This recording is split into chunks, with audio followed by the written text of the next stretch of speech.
Abracadabra, hocus pocus, if you wish it so much, the great Gandalf shall appear.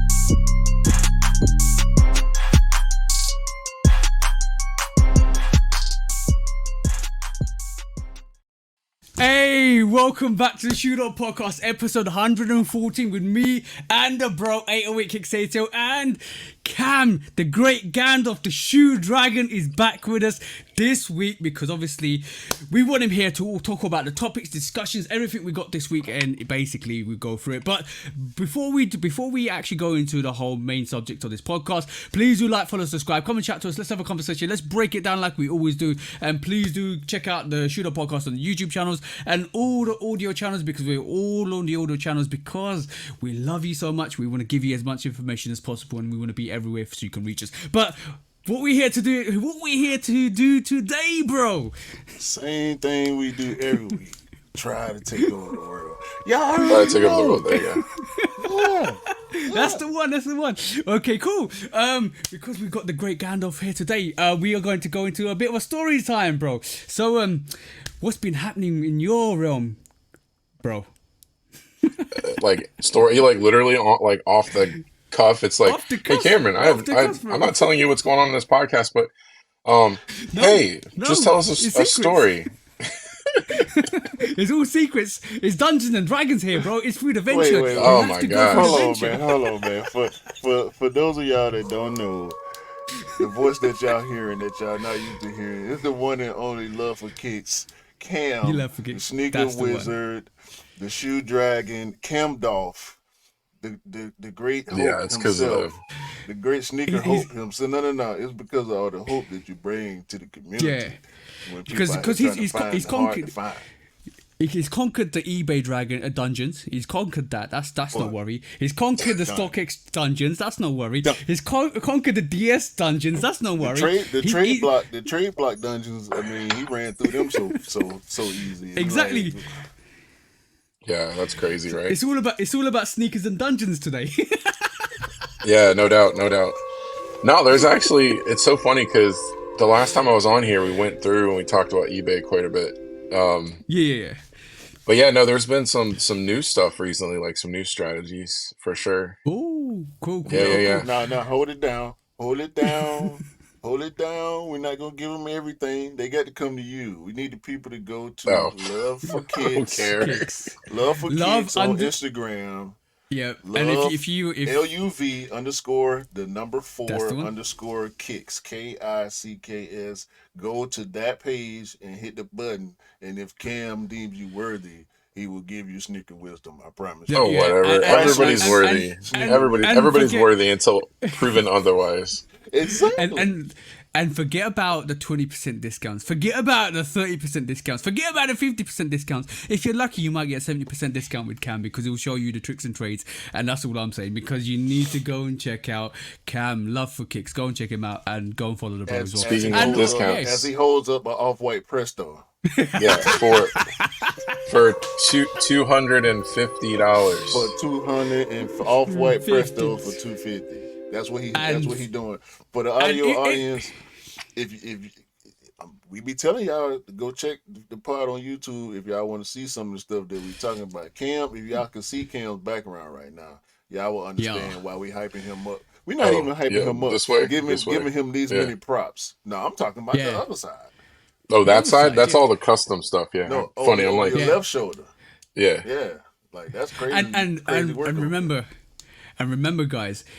If you get a DS sneaker and it's basic, not DS, I mean, if you get a V and DS sneaker and it's not up to scratch, then you can go and check out Cam or myself or even Q, and we'll tell you how to make it proper again.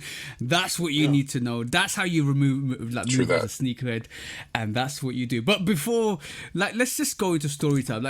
Cam, tell us a story from this week. What magical things have you come across in your Dungeons and Dragons? All right, so the most recent, which I think it's like a good segue. I love you guys are laughing at me. It's amazing. I'm here for your humor, your amusement. No, for real. Like, What? Sorry. Is there like an inside joke going on that I don't know about right now, or No, what? there's no inside joke, right? At this moment in time, as you're speaking, my head is very vivid, and I'm imagining a sneaker game where you are the base character, taking all of these. Oh my god! sneakers So you're through actually dungeons. involved? Like we're actually playing Dungeons and Dragons, and you're In my head. facing the In my- the reseller dragon or something, and you have to figure out like how to use the right type of potion and blows and stuff to conquer them and come away with the shoes for a reasonable price. The Lord of the Resellers is behind this whole dastardly scheme to take over the sneaker world. Lord of the Resellers.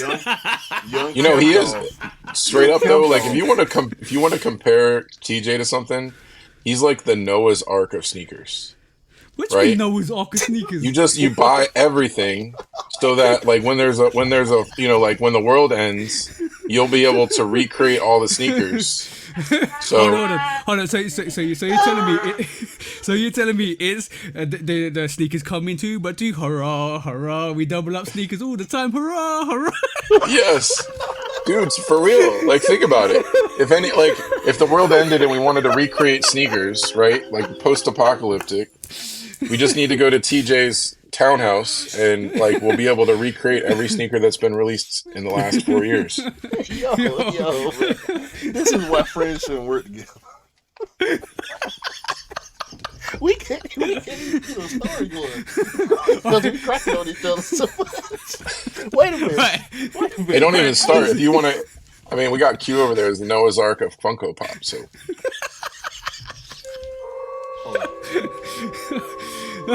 You know what? Ever disrespect my pop collection? Yeah, I didn't. I'm disrespecting you, not your collection. You know, Cam makes it sound like right. It's you've got a certain strain of like Reds, you got a certain strain of like Chicago's, and you just want to kind of cross contaminate them and put them in the ground, and they grow into a different sneaker. That's what Cam's talking about. Man, nah. Cam talking trash. The dude, he calling you a hoarder, and he calling me out for my pop collection. Which some of these things might be true that he's saying, but this coming from the dude that buy every pair of Chicago highs that he can. Like That is the truth, by the way. This man got a full size run of Chicago highs, and he only wear one size. Like what he Okay. Now that it's coming back on me, it's not as much fun anymore. Sorry, it's just not as much fun. Let's not even talk about shout about balls. Let's not even talk about shout about balls there. Man. No, for like crazy right now. No, I've been like straight hoarding the big swoosh lows, all of them. But by the way, I keep buying them for under $100. I bought a pair of the metallic navies last night for they dope. For like $73. They dope. Yeah. But by the way, throwing a little bit more shade back. Have you got rid of those bathroom sneakers yet? No comment. If you didn't know, They may be different bathroom sneakers now, but no comment. if you guys didn't know, I'm glad my wife can't hear you right now. If you guys didn't know, me and Cam were on an Instagram live, and Cam open-heartedly admitted that he's got sneakers that sit in his bathroom because just cause. Well, it's like one of those things where you go upstairs and like I change into like the shorts and the shirt to go to sleep at night, and I try to remember to change because this is the shoe room right here. So I try to remember to switch out the sneakers for the slides before I go to bed. But if I don't, then the sneakers end up in a pile in the bathroom. And then if I'm not like looking for those sneakers, they may or may not stay in that pile for the bathroom. Because I may have too many sneakers and therefore don't need the sneakers that are in a pile. I'm gonna say one thing. Cam's probably got more Jordan 1s and high lows or whatever than any of us in this life. Like and I thought I had a lot of Jordan ones, but Cam's got a very, very spectacular collection of Jordan ones, which is amazing. But yeah, guys, don't put your sneakers in the bathroom, because obviously condensation and water exists in your bathroom, and it'll probably go into your sneakers if they're not rubber, which is fine because Cam mostly has Jordan ones, which means It's funny because you told me that the last time, and I keep looking at the pile all now, like going, is there any foam shoes in there? What you doing? I wish I was joking, by the way, but I'm not. Remove the pile, bro. If you remove the whole pile, then you don't have to think about it. It's kind of nice, when you are looking for those sneakers and they're right there in the bathroom. Okay. Any other fascinating stories, bro, for this week? I mean, I wouldn't say it's fascinating, but I found a new website here in the US, by the way. Like, this is something that Q'd probably be interested in. It's called The Real Real. It's an app. I knew about The Real Real. Yeah. So that's where I got the Prestos from. Yeah. So the prices are crazy. Rick Dub just copped something from The Real Real too. I can't remember exactly. Yeah, no, he that's how I found out. Yeah, okay. He messaged me, DM'd me on Instagram, and he showed me a pair, and I was like, whoa, that's crazy. Like, I can't believe the price on that. And he ended up asking me, because he ended up copping LeBron 11s, and I can't remember the name of them, but they're like one of those crazy, like, all-around turf shoes. Yeah, that just came out. It was an ACG, wasn't it? Like carnivores or something, like something weird. I don't remember what they were, but anyways, he ended up buying both of those, but he showed them to me and told me the prices, and I was like, yeah, because it was the pure platinum. Oh no, it was LeBron 10. It was a pure platinum LeBron 10. Was it LeBron? I know he posted it yesterday. So yeah. I saw that, and the first thing that came to my mind was I got on The Real Real, and I looked on there for maybe a couple of days, and then I kept it moving. Because I think this was around the time when I was looking for the Alma Mater 3s. So I was just checking every platform to, check prices pretty much. So I don't know what kind of stores there are in the UK that are similar to this, but in the US we have like Marshalls, Ross, TJ Maxx, right? Yeah, and when you go to those stores, they got TK. We got TK Maxx. We got TK Maxx. Okay. So when you go, it's the same company, to be honest. Yeah, for real. So you go in, you don't actually look for something, right? You can't walk into a TJ Maxx and go, oh, I need the blue Ralph Lauren with the custom fit. Like, it won't be there or maybe it will, So you walk into a TJ Maxx and you literally go, okay, well, I'm just going to walk around, and if I find something, it's worth the trip, right? Yeah. So that's the way that I am with all the websites, is I'm not looking for anything specific. I'm looking for like my size generic.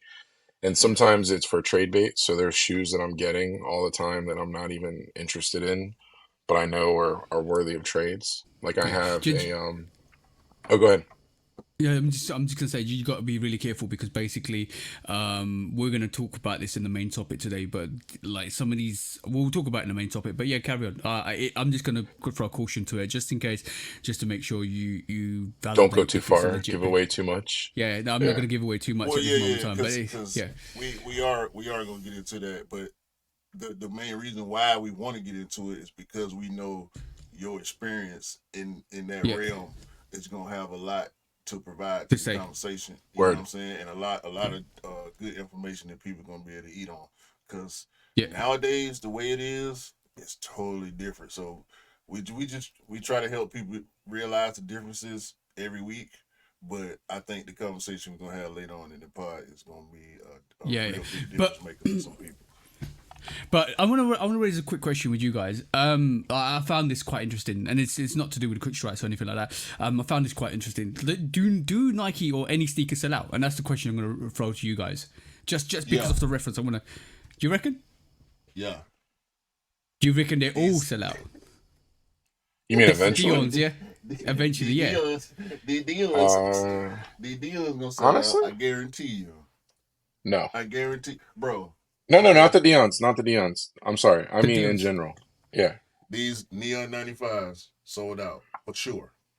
Yeah, for sure. In the US, there's nowhere in the US you could go and buy this shoe in a men's size off the shelf. Right. Yeah, I'm but I I'm mean, gonna he said That Nike, by the constitutes way. I mean, he that just straight said constitutes a Nike. That sellout. means like yeah. every I've single got, Nike, I've got an right? example.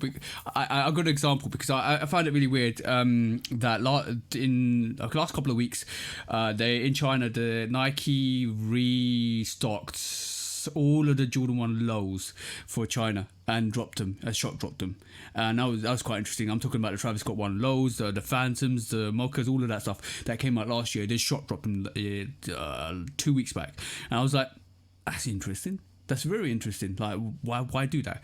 Either they got a separate production run, which is what they're trying to do, or kind of just for singularized markets. But what I found interesting, and this is UK. This is from a UK perspective. I don't know. You might have to correct me if it's from the States perspective. So the Vivid Fours came out a couple of weeks back, and they claim to be sold out on the sneakers app, which I found strange because all the other retailers got them. They sat around for 2 days and then they went all sold out instantaneously. The Olive 5, same thing. There's other couple of sneakers on there that I know. The airships, the pink variation of the airships that we discussed about last week, that's probably the worst colorway, is sold out on the sneakers app, which I'm like, but it's sitting everywhere. Why would that be sold out? And I find that really, really interesting. We're not talking about selling out like the hype sneakers. We're talking about like the sneakers app and Nike almost like falsifying sales, like they're sold out, and I know these sneakers will come back in about 6 months to a year and they'll shock drop them as a weekly exclusive. So it's kind of like a bit of a tactic that Nike and the sneakers up are doing. So they're basically holding these sneakers potentially for the future and letting all the retailers sell them and go on sale, and all of a sudden once they're out of the stock, once they're out of here and people reminisce about them in about 6 months to a year's time, they'll shock drop them. And it seems like that this seems to be the case for some of the GR sneakers recently, which I find really strange.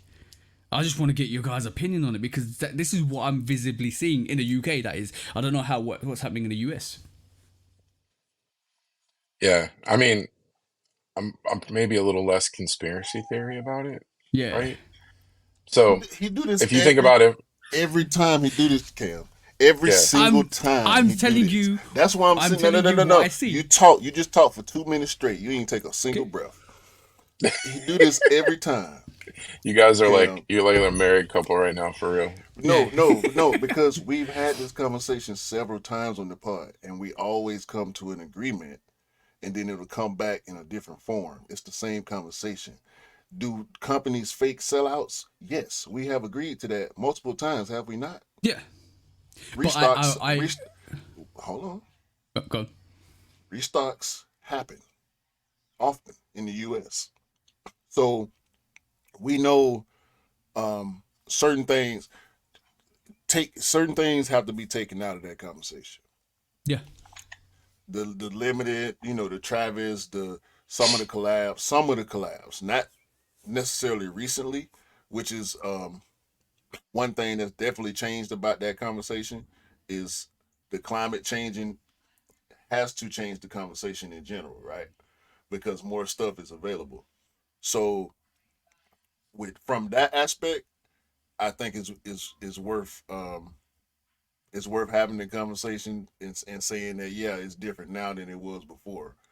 But I say, like we know, when certain stuff come out, you ain't got a chance in hell on getting it the second day. It's over. No. If you don't get it within the first 2 or 3 hours, you waiting. You waiting on a possible restock, or you're gonna have to pay resale. If it's an OG, like a very highly sought after OG, you can't even say that for OGs no more. No. I would depends on the stock numbers. If you know the stock numbers, Who knows stock numbers? See, I mean, those are all technical estimates, by the way. Yeah, they're estimate stock numbers. But I would say definitely for collaborations and definitely for very quick strike sneakers or limited sneakers and SBs as well. But if you're looking for like this is for all the reason why I keep bringing it back up is this is for the new listeners that actually come and tune on and listen to us. Is not everything sells out. If it's a GR general release sneaker and you are waiting for it to go on sale, just wait for it, because if you miss it out, it's more likely to restock in the future. So just be cautious of like going in all heads in and saying, oh yeah, this is gonna sell out and blah blah blah. Don't listen to all the propaganda media that the resellers put out there. Just know what you're doing with the market and know what, if it's a GR sneaker, if it's readily available, if it sits for a couple of days, it's more likely to be there in the next couple of months. So just be careful in that perspective. That's what I'm saying. This is why I brought it up. If you want to go with TJ's theory and his line of thinking on that, I completely understand that. My line of thinking on that is, even though this Atlanta Air Max 95 did not sell out, I went in for it like it was going to sell out because I knew I wanted it and I didn't care about none of the other stuff. You know of course. If you love the sneaker as much as you love the sneaker, and if you're on 50-50 fence, then I'll say maybe just wait. But if you really love a sneaker and you want it, just go for it. Just go for it. Simple. That was me on the Stussy Play 89. Yeah. But if you want to play chicken, you can. But like, and I know you can speak to that, Cam, because you play chicken a lot with new releases. I do now. I definitely do. Like buying new. So, I don't like buying new because it depreciates, and then you end up in the same situation where, say, I buy a GR, right, and I pay full price for the GR, and then I see it on eBay 6 months from now for like $80 to $100 less than the GR price, and they're like 9 out of 10 condition. If I would have asked my 6 months ago past self if you would still buy these, knowing that 6 months later you could get an $80 discount for a 9 out of 10 pair, I 100% would wait 6 months. So that's what I've been doing a lot more, especially with the climate. The only time that I go on sneakers to go after something is if I really, really want it. And I have an example. Like, I fell in love with these the first time I saw them.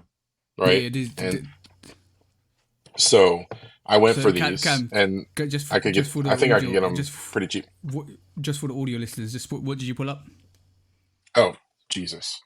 I don't remember what the whole name is, but they're the Dunk SBs, and they're like the City Walks, I think, or something. Yeah. I think they're City Walks, but they've got like the really cool canvas patterns on them and everything, and then they rip away, and there's red and orange. And it's suede underneath as well, which is awesome.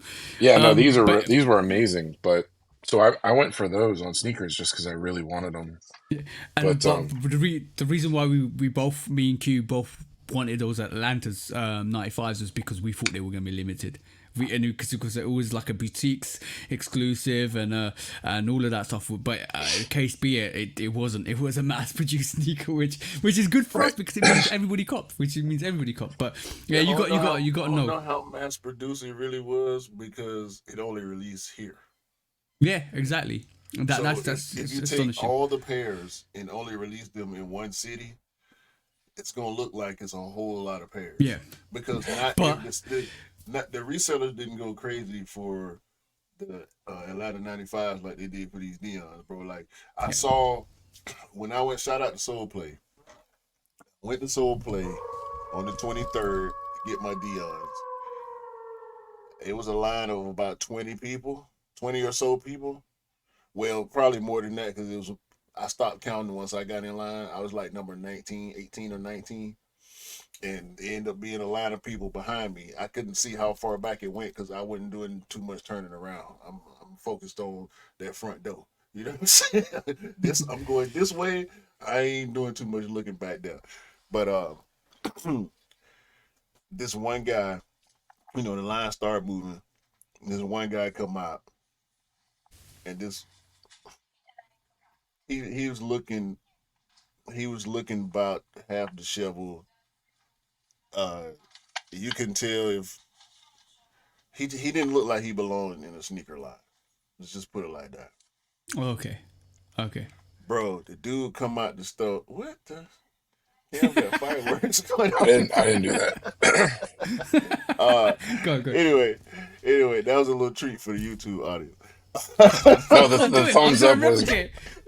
My daughter came in and she wanted me to show me her outfit because she was wearing a new shirt that she bought yesterday when she was thrifting. Cam. Put your thumbs up again. Family don't stop. The family don't stop. There you go. Cam's got some side effects. Why is that? Hold on. I do thumbs up at the beginning of every episode. No, I don't because get that. because Cam's on his phone. Cam's on his phone. You That's know why. what? Probably got some emojis. Steve, It's doing y'all it better- because my thumbs are up? Yeah. Like my thumbs Yeah, are doing the background? Yeah. Do it again. There you go. What? That's crazy. So what else can I do? What if I do this? Like, does it do something? If you put if I one do that? single thumb up, if you put one single thumb up, it'll come up with a thumb suggestion. Hopefully. There you go. That's super cool. Are you kidding me? Right, I'm Karen. gonna go edit all this out. I'm editing all this out. Come back with your story, bro. Come back with your story. Nah. You saying you saw a disheveled person that didn't belong in a sneaker queue. Yeah, bro. I mean, dude look half homeless, right? So he come out the door with the bag, and he complaining, and it's obviously out of town accent. I want to say it sounded kind of like a Baltimore accent, maybe a Boston accent, something like that. Bro, dude talking about, man, these folks telling me I can't be on my phone. The man was standing at the register. They asking him what size he want. He on his phone on StockX trying to figure out which size How much they're worth. the most expensive. That's crazy. Oh, that's messed up. And he come out the door talking, man, I'm in here spending my money. These folks trying to tell me I can't have my phone. I'm spending my money. Fool. There's a line full of people outside trying to get this shoe. You think That want to wear it. That want to wear the shoe. Exactly. if it was my store, no, bro, you can't get no shoe now. You can't get no shoe now. And he would have kicked off. You ain't know what size you kicked wanted when you walked in the door. You can't get no shoe now. Peace out. Cause I can refuse your business for whatever reason I feel like. Yeah. And being that this is a sneaker store, and I clearly see and know what you're doing, nah, I don't sell to you. I don't sell to your kind. Don't show me you're show me a reseller without telling me. Tell me you're a reseller without telling me you're a reseller. Pretty much is what he went in there trying to do. Yeah, pull up the StockX app. That's what you need to do. Look, so he come out the door complaining, right? He with like 4 other people. They got chairs. They all got chairs and bags, and they had a 24 case of water. They been sitting out there all night. They jumping in the Uber. They finna pack up their chairs and their bags and the sneakers that they done grifted from the city, and jump in the Uber. Talking about they finna go to Wish. Wish already popped. I was on the phone with Rick. I was on the phone with my cousin. We had the city surveyed. You know what I'm saying? With our we knew what all the same stores that had the collaboration with these Atlanta 95s are the only stores plus Nike Linux. So it was like 6 stores total that had the Dion's. So you got Walters, Soul Play, go outside. Yeah, Walters, Soul Play, Amma Manier, Wish, and Nike. ATL. Yeah. Damn. And Social Status might have had them, but you know that's the Whitaker group. See, this is you had where to go outside to get them, bro. You couldn't. It wasn't no raffles. It wasn't no online. It wasn't no in-store raffle. You had to line up, first come, first serve, every store. See, this is these sneakers actually need to have a global release. If I'm honest, we should see them. June, hopefully, was it June 14th? Okay, might actually I am up. Yeah, but yeah, it's good. It's good to see. But you also got another story about your Atlantas, haven't you? Yeah, bro. In Macy's yesterday, me and my wife and her shopping. This dude Cam. He was my spirit animal, bro. Oh yeah? This dude had to be he was at least 60. I want to give him like mid to late 60s.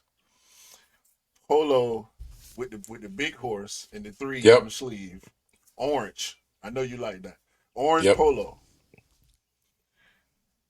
Camo pants. Atlanta Air Max 95s. So they match the shirt. And a fitted hat. So I said, I tapped my wife. I said, look at me. I would look at me when I'm in my 60s. Yeah, Nice. that's me. That's me. Yeah, I'm in it. that's funny because you kind of described me because I actually own a lot of Ralph Lauren. The Big Horse with a 3 is one of my favorite Mm-hmm. style shirts. The Mm-hmm. shirts I have, the camo shorts, like all the Yeah. whole nine Yeah. for sure. And, Yeah. we'll probably still be podcasting, and we'll probably be doing all the stuff we're still doing, and Q will be still coming back and saying, let me put my fit on and let's rock and roll." I don't know. I don't know if we'll still be partners. I don't know. You never know, bro. Might have to get rid of you by then. That's a long time. Trade up for a new Right. model. That's a long time. I might be out the game by then. I'm telling you. That's retirement time. I'm retiring from everything. You know what? Ironically, I was watching Godfather 3, right? And it was like, just when I think I'm out there, pull me right back in. That's gonna be me pulling you right back in, bro. Yeah. You can try. Do you watch Godfather 3 again on purpose? No. It was basically I was watching Godfather 2 because I missed the first one. I was watching Godfather 2 and I thought, you know what? Let me just watch the third one as well. They kind of call it a funny name now. They don't call it Godfather 3. It's like Godfather 3: The Death of Marco Corleone, which is a bit weird. But it was subtitle. weird. Yeah, no, it wasn't subtitled. It was legit, like English, everything. But it was weird. It was weird. I find it's the least favorite of the Godfathers. Godfather Oh 2 my God, is yeah. classic. Yeah. Classic. Godfather 1 and Godfather 2 is classics, bro. Yeah, Classic. You and can't for go wrong totally with them. different reasons, because it's like Yeah. two completely different movies. Yeah, Yeah, amazing. but it's such a great movie. Such a great movie in my Oh. perspective. Just the Godfather series. Last week, we went to New York. That's another thing we need to talk about too before we get into quick strikes. Because you did a wear test comparison for the fours. But, Yeah. y'all talking about Godfather, bro. Me and my wife went to New York last weekend, and we saw The Wiz on Broadway. Man, It's probably really good. you talking about entertainment, bro? Oh my God. Deborah Cox played Glinda the Good Witch. Wayne Brady played The Wiz. Listen, bro. And bro. I don't know none of the other cast members. Y'all have to forgive me. The whole cast was dope. But the Tin Man, bro. Tin Man, that man put his life on that stage, boy. If y'all ain't never seen a live show, if y'all privileged enough to be able to make it to Broadway, and I got to once again shout out my wife because I would never thought I'd be going to see a musical or any play on Broadway, but I've seen 3 now. You know what I'm saying? Yeah. Oh, Entertainment, bro, at the highest level, bro. Live. Yeah, I'm talking about live, mistake-free Yeah. entertainment every time. It's I- some of I've- the dopest art I've ever seen in my life, bro. so And you can't take no pictures. Ain't no pulling no phone out. Ain't no nothing. They'll kick you right up out of there, bro. This is Yeah. straight for your eyes and your ears only. I mean, life. Life. I had the memories, same. Right. I had the same. I had the same experience when I see the what do you call it, Jackson Fives. I think that was it here, or the Michael Jackson theater wait. production. Huh? What do you mean? What you talking about? I'm talking about theater, like live shows. We went to see Michael Jackson. I thought you were saying you saw Michael Jackson live. No. There's theater production for Michael Jackson's career. I wish. Saw that. Also saw. There's a concert between him and Tupac. Yeah. I was. I also saw what do you call it? Africa, which is dope as well. Circus du Soleil is a dope. You got Q going, bro. You got Q absolutely going. You need to stop, bro. I think what was the best one? I saw Motown as well. Motown the musical was quite dope as well because they went through the genres as well. So, yeah, if you guys ever get a chance to go and watch anything in the theaters, it's well worth a watch. It's a totally different experience to watch. Yeah, be honest. I've been seeing this stuff since I was a kid. So Yeah, my Allison actually has season tickets to. They have something called Broadway Across America, where they do Broadway caliber shows and they travel. So yeah. we have a place called the Chrysler Center, which is in Norfolk, which is a pretty big city in Virginia. And so Let's be her and her friends have tickets. They go like once a month. let's be honest. Let's be really really honest. Would you go and see a theater show if it wasn't for your partner? I wouldn't have. No, I wouldn't No, have either. I I would. I wouldn't. would. I would go to the symphony, but Yeah. as far So, as like what people would consider bougie entertainment, the symphony is probably the extent of where I would want to take it. I would so never think that I would enjoy Broadway as much as I did. yeah. So on that note, shout out to all our partners that Yeah. take us to these Broadway shows I think, because they're magical. yeah, it's important to say like the first one. I think once you've experienced one that's good, Yeah. like for me, when I was a kid, I saw Phantom of the Opera, and that was just absolutely amazing. But I Yeah. wouldn't Yeah. have Yeah. gone to another one until Allison brought me. Like, that was probably 15 years, almost 20 years later. Same thing. I went when I was in school. They took me to see Phantom of the Opera, and that's the only time I went and watched it. Since then, in Spectacles, One That Flew Over the Cuckoo's Nest, all of that stuff came like once I was with my partner. But yeah, they brought some culture into our lives. Let's just say that. Yeah. Yeah. But The first one we saw was the piano lesson. It starred John David Washington and Samuel L. Jackson. So, Ooh, that's a strong cast, bro. I got to see Denzel Jr. No shade, John Yeah. David Washington and Yeah. Samuel L. Jackson live on stage. And I always forget the girl name. The girl that played Tasty on Orange Is the New Black. She was the female lead. I Oh, yeah. always Oh, okay. forget her name. Danielle's something. Shout out to her. I wish I could remember But- her name right now. Talking about my weird testers, not weird testers. Talking about the weird test I did for the While I was SB. in New York, I wore my bread fours for about 2.5 days. Probably like a total of maybe 30 hours I put on those shoes while we was in New York. Yeah. Airport and all. Airport there and back. Yeah, but I'm gonna this is just my experience only, and I'm gonna tell you my experience only.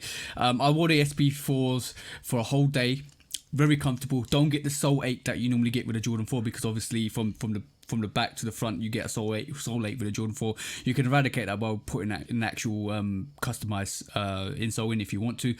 But I didn't feel anything. What I did feel was it's more roomy in a Jordan 4 than SB4 than the normal Jordan 4. What I did feel was a pinch at the top where the mesh actually kind of is sewed in. So I felt the pinch at the top, which is fine. But basically it's not that bad considered to the comfort that it gives you. But what surprised me was I actually did like a 2K walk and a boxing workout with the actual breads on. They don't crease. They don't crease for nothing. no, for hell number no. one. They Now don't. and number two, I found them to be a better fit to me in terms of the SB4s, and that made them a bit more comfortable for me only in terms of the SB4. So there's not a massive difference in comfort between the reimagined black cement 4s and the SB4s, but I found the black cement 4s to be slightly more comfortable, even though after a little while it started to tweak my left pinky toe. Yes. It wasn't too I bad. was just It wasn't about too to bad. ask you. Left pinky toe is still there on the break in. It's not so bad as previous No. fours, but it's definitely there still. It's but once you break the sneaker in, you won't feel it. And I can validate that because I wear my winterized 4s and my gum laser 4s and my FIBA 4s a lot, and I don't get that problem. It's once it's broken in, you'll be fine. But I did throw a little thing into my review and then said the Jordan 13 is still way more comfortable than both of them. I believe that to be true because I've worn a lot of Jordan 13s and they don't give me any of the issues that come up with the 4s. What are you I doing? think the 3 is the most comfortable. Yeah. 3? I gotta agree. As long as the heel tab is the newer heel tab that's below Yeah, the yeah. collar. Yep. So 'Cause you know yeah, what because happens. like my bread 4s, like I'll get blisters on the back. I wore those on a trip to Washington, just walking to the airport, and I wish I never. See, them. this is the difference because it just depends on your foot, the way your foot lays, and the way you wear your sneakers, and the way you walk. That determines how comfortable sneaker is. So even though I say my particular views on a sneaker, that's my views for the comfortability for me. It might differ from you, Q. It might differ from you, Cam. It might differ from a lot of people. So if you, I can say both of those fours are super comfortable, but just be aware that they might not. What we say is just with a pinch of salt, because it basically might mean that along the line they might not be as comfortable as it is for me or for other people. So man, y'all don't know comfort, bro. Y'all don't know comfort, bro. Let me show y'all. What do you mean? Bro. This is real comfort right here. This is the comfortable sneaker right here. You know what I'm saying? I can't. This is what a real comfortable sneaker look like. So y'all don't understand fashion. Hold on. That was wrong with y'all. Y'all don't understand fashion. You know what I'm saying? I actually have a pair of Nikes that are like that. That I would wear to amusement park for real. What are you trying to show us, bro? What are you trying to show us, bro? What are you trying to show us? Hold on, man. Y'all don't get it, bro. Y'all don't get it, man. But y'all stuck in the past, bro. Y'all with all this retro, this and that. Like this the future right here. You know what I'm talking about? This is the future, right? What is that? What is that, Q? What is that, Q? I have no idea what this is, bro. I was hoping y'all would be able to help me understand why this man got holes in the bottom of his shoes and straps coming from the top. I'm trying to figure out how you even put them on. I've got the perfect name for them. They're the knit runner. Don't know what this is without the Air Max on it, but basically it's strapped to my feet so they don't fall off. That's the one. That's the sneaker for this.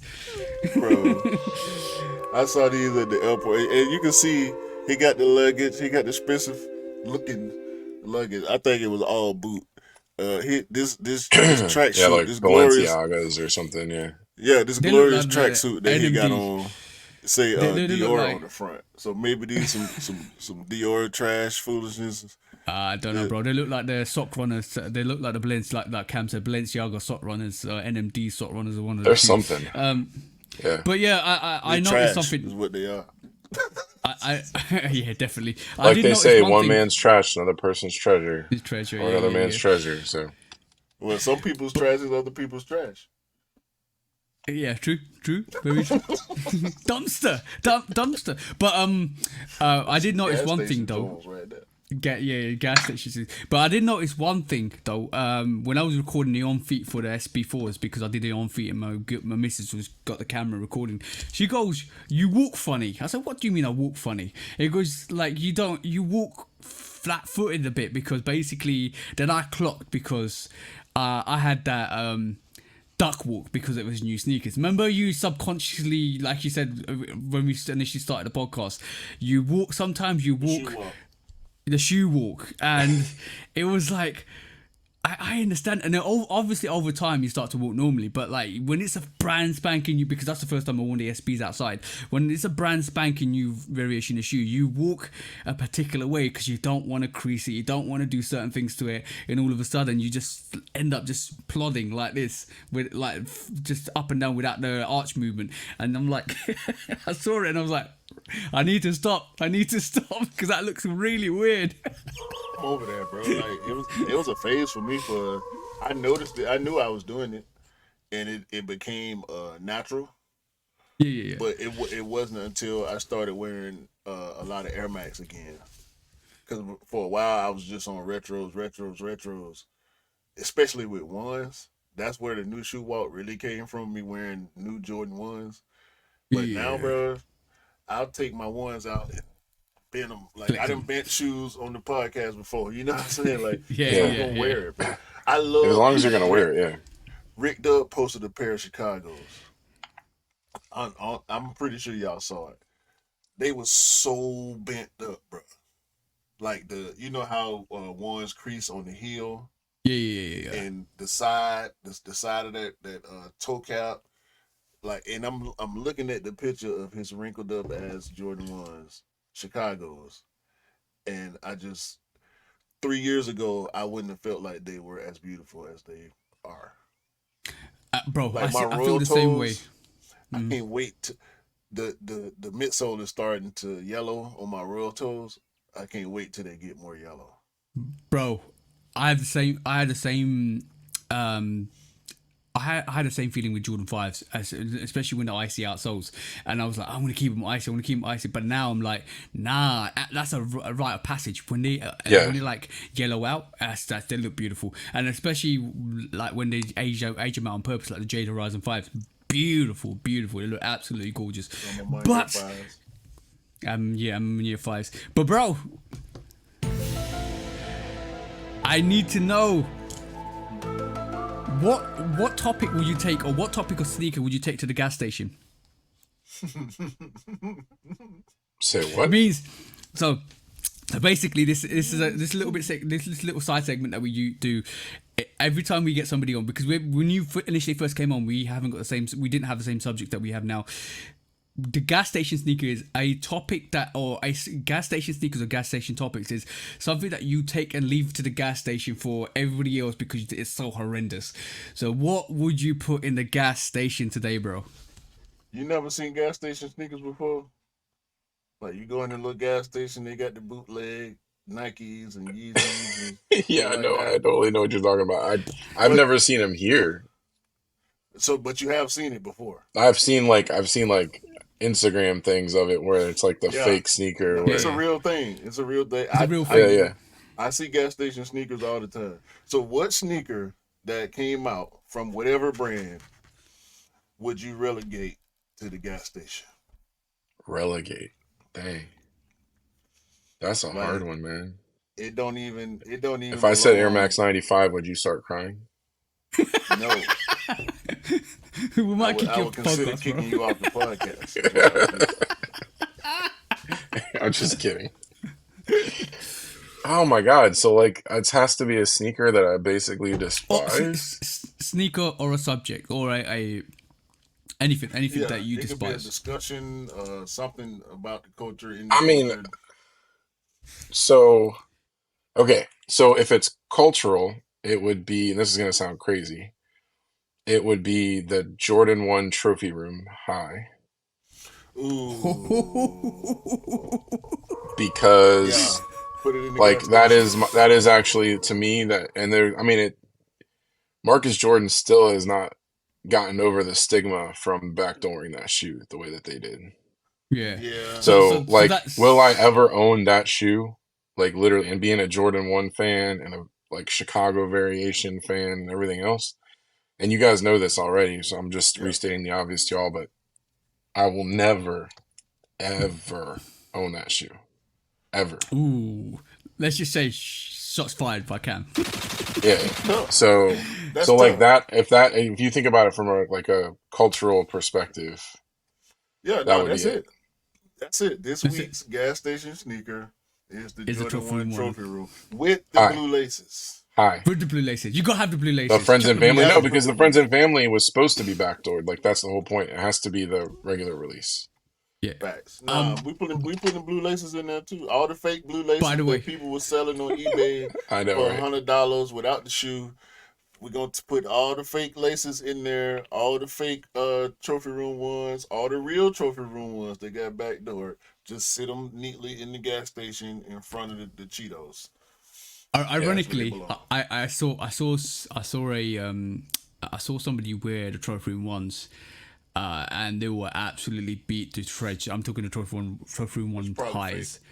Yeah, that's what I was thinking. Like, and they were so badly beat up. I'm like, if I had Trophy Room 1s like that, I would treasure them. Like, I would treasure them and make sure that I wear them on special occasions, not on a regular day when it's raining down and it's all muddy and dirty and all of that stuff. I was like, nah, they're probably fake. UNC off-white ones yesterday. People beat their shoes, bro. We don't. It's okay. Yeah, that's true. But there's definitely, I have my not for resales are like, I wouldn't say beat, like in the sense that there's heel drag going through them or whatever, but I wear those. I've worn those like in every occasion known to man. And actually my Travis Scott fragment lows, those definitely get a lot of wear.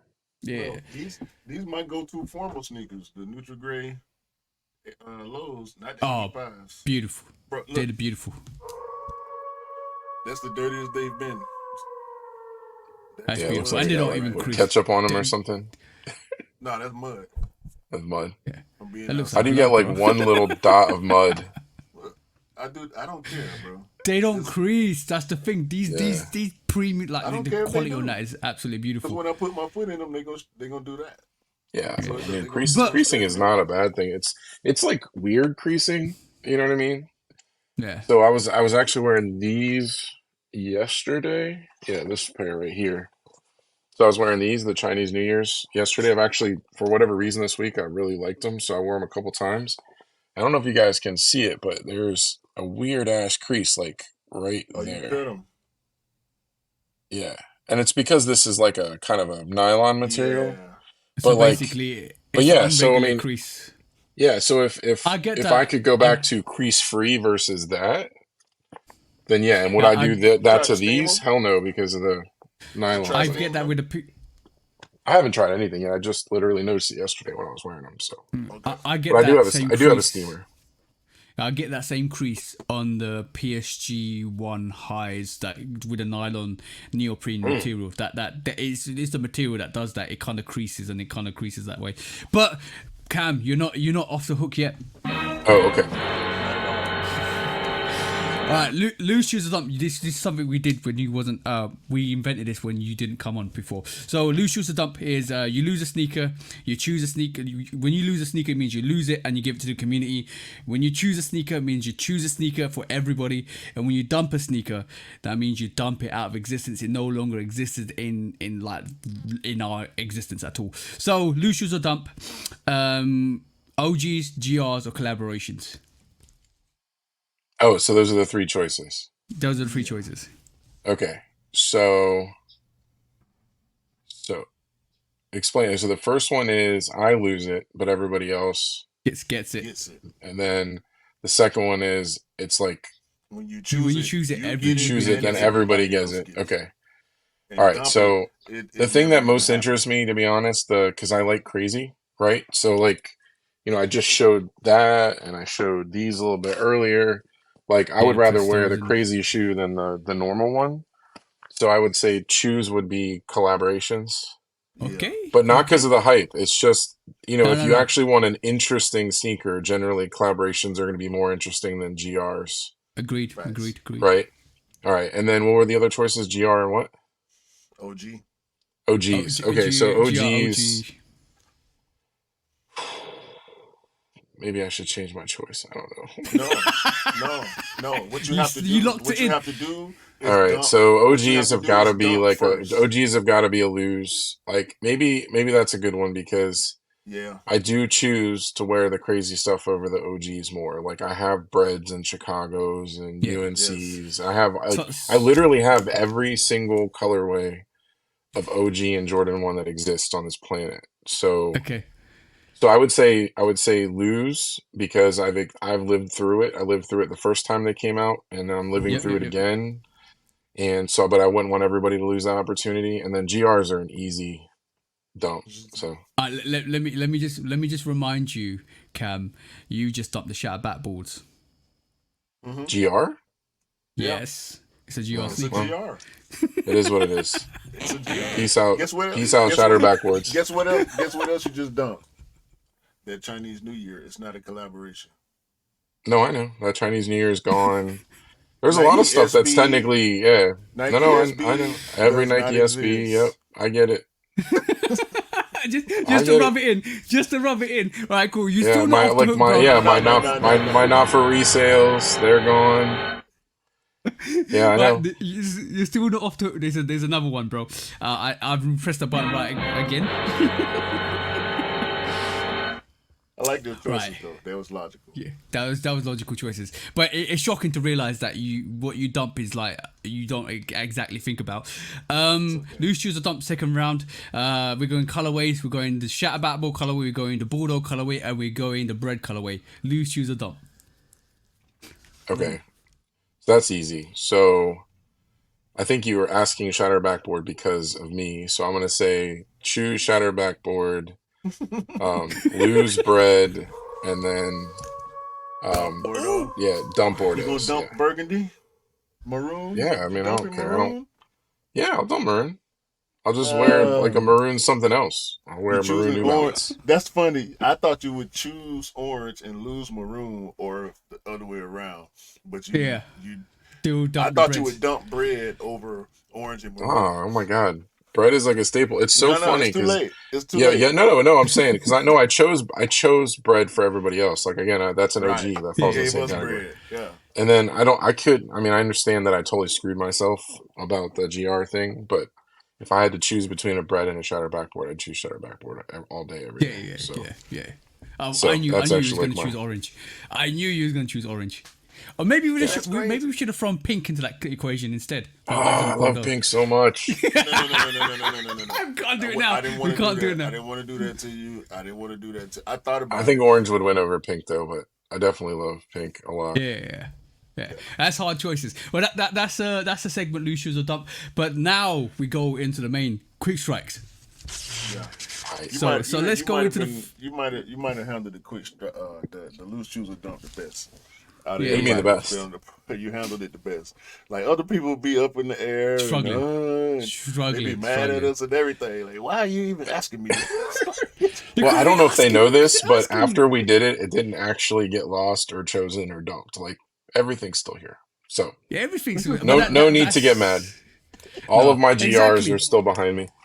It almost feels like a conviction. Like if you tell somebody loose shoes are dumb, it almost feels like they have to do what we told them to do. Like, no, I have to get rid of all my GRs. Or you've got what you've got. That doesn't matter. This is theoretical. This is just us having fun saying it. Yeah. But by the way, first quick strike. Oh, hold on, but the trophy rooms aren't actually going to the gas station either. You guys know that, right? Like they are. No, we're doing that. I mean, I don't want like death threats or anything like that. Like, no, we're gonna do that. I just want to let everybody know on the podcast. No, we'll take care of it. The trophy rooms are not actually going to the gas station. They are. We'll handle it. Don't worry about it. Cam, love for kicks. Cam has nothing to do with what's gonna happen to the trophy rooms once this episode airs. That's all right, cool. It is not likely foreshadowing either. Just FYI. You know what? It's really funny if the trophy ones end up at a gas station one day. You're like, what? It was his idea. Probably the fake piss. But first quick strike, bro. We got the Balenciaga Pantashoe. Was it Panta? You wanted to show me? Yeah. So I don't know if y'all saw this. It's been going around Instagram on the sneaker pages. Balenciaga once again. Oh, bro. I mean, if you do motorcycles, yeah, I saw this. I saw this. You know what? When you told me yesterday, and you was like, "Oh, have you seen the Balenciaga Panther shoe?" I was like, "What are you talking about, bro?" And then I saw the video earlier this week. I was laughing. It's crazy how you $12,500. I got one thing to say. That's the punchline. Ain't no joke. That's the punchline. $12,500 is what they want from you. And you know what? That's before taxes, they can get, by the way. You know what they can get from me? They need to give me $12,500 for looking at this monstrosity, bro. Because, bro, have you seen somebody trying to climb into that? There's got to be like zippers and stuff in places. Speaking of which, guys, go and check out the YouTube. Go and check out the YouTube visuals. And go to Kicks on Fire and check out the Balenciaga Pantashoes. Basically, I've seen this. This little dude, 555 Kareem. I don't know what's going on, but we're just gonna watch the video on the new $12,000 Balenciaga Pantashoes. So as you guys $12,500. Can see, these are pants and also shoes at the same time. So they're made out of calfskin leather, and they have all of this like motocross sportswear detailing going all throughout the pants. Sportswear is what he said. They're motorcycle. He said motocross, which was accurate, but then he said sportswear, inaccurate. Let him finish. Like, these pants are freaking crazy, you guys. And did I also mention they're $12,000? But I guess you are getting bang for your buck, because when you think about it, you are getting pants and shoes. The 2-for-1 special. But you guys, let me know what you think. Are they a drip or skip? Down below in the comments. Are they a drip or skip is what he said. That's what I think. Skip. Look, No, Cam. I No, Cam. fingers thumbs down and see what happens. Thumbs down. There we go. There we go. All I'm saying is, No. if they don't do, what I've seen some pants do, because somebody designed some motorcycle pants, which if you involve a crash, if you basically if you hit the road, it instantly inflates. So basically, instantly inflates around your backside, pulls, and it instantly inflates around your legs, and it protects you. Literally, it gives you a BBL, instantly BBL, and BBL Drizzy, yeah, it gives you a BBL, and basically protects you from any damage. As soon as you get off the motorcycle and hit the road, it instantly inflates, so you don't have that damage. But if they don't do that, your backside is crazy.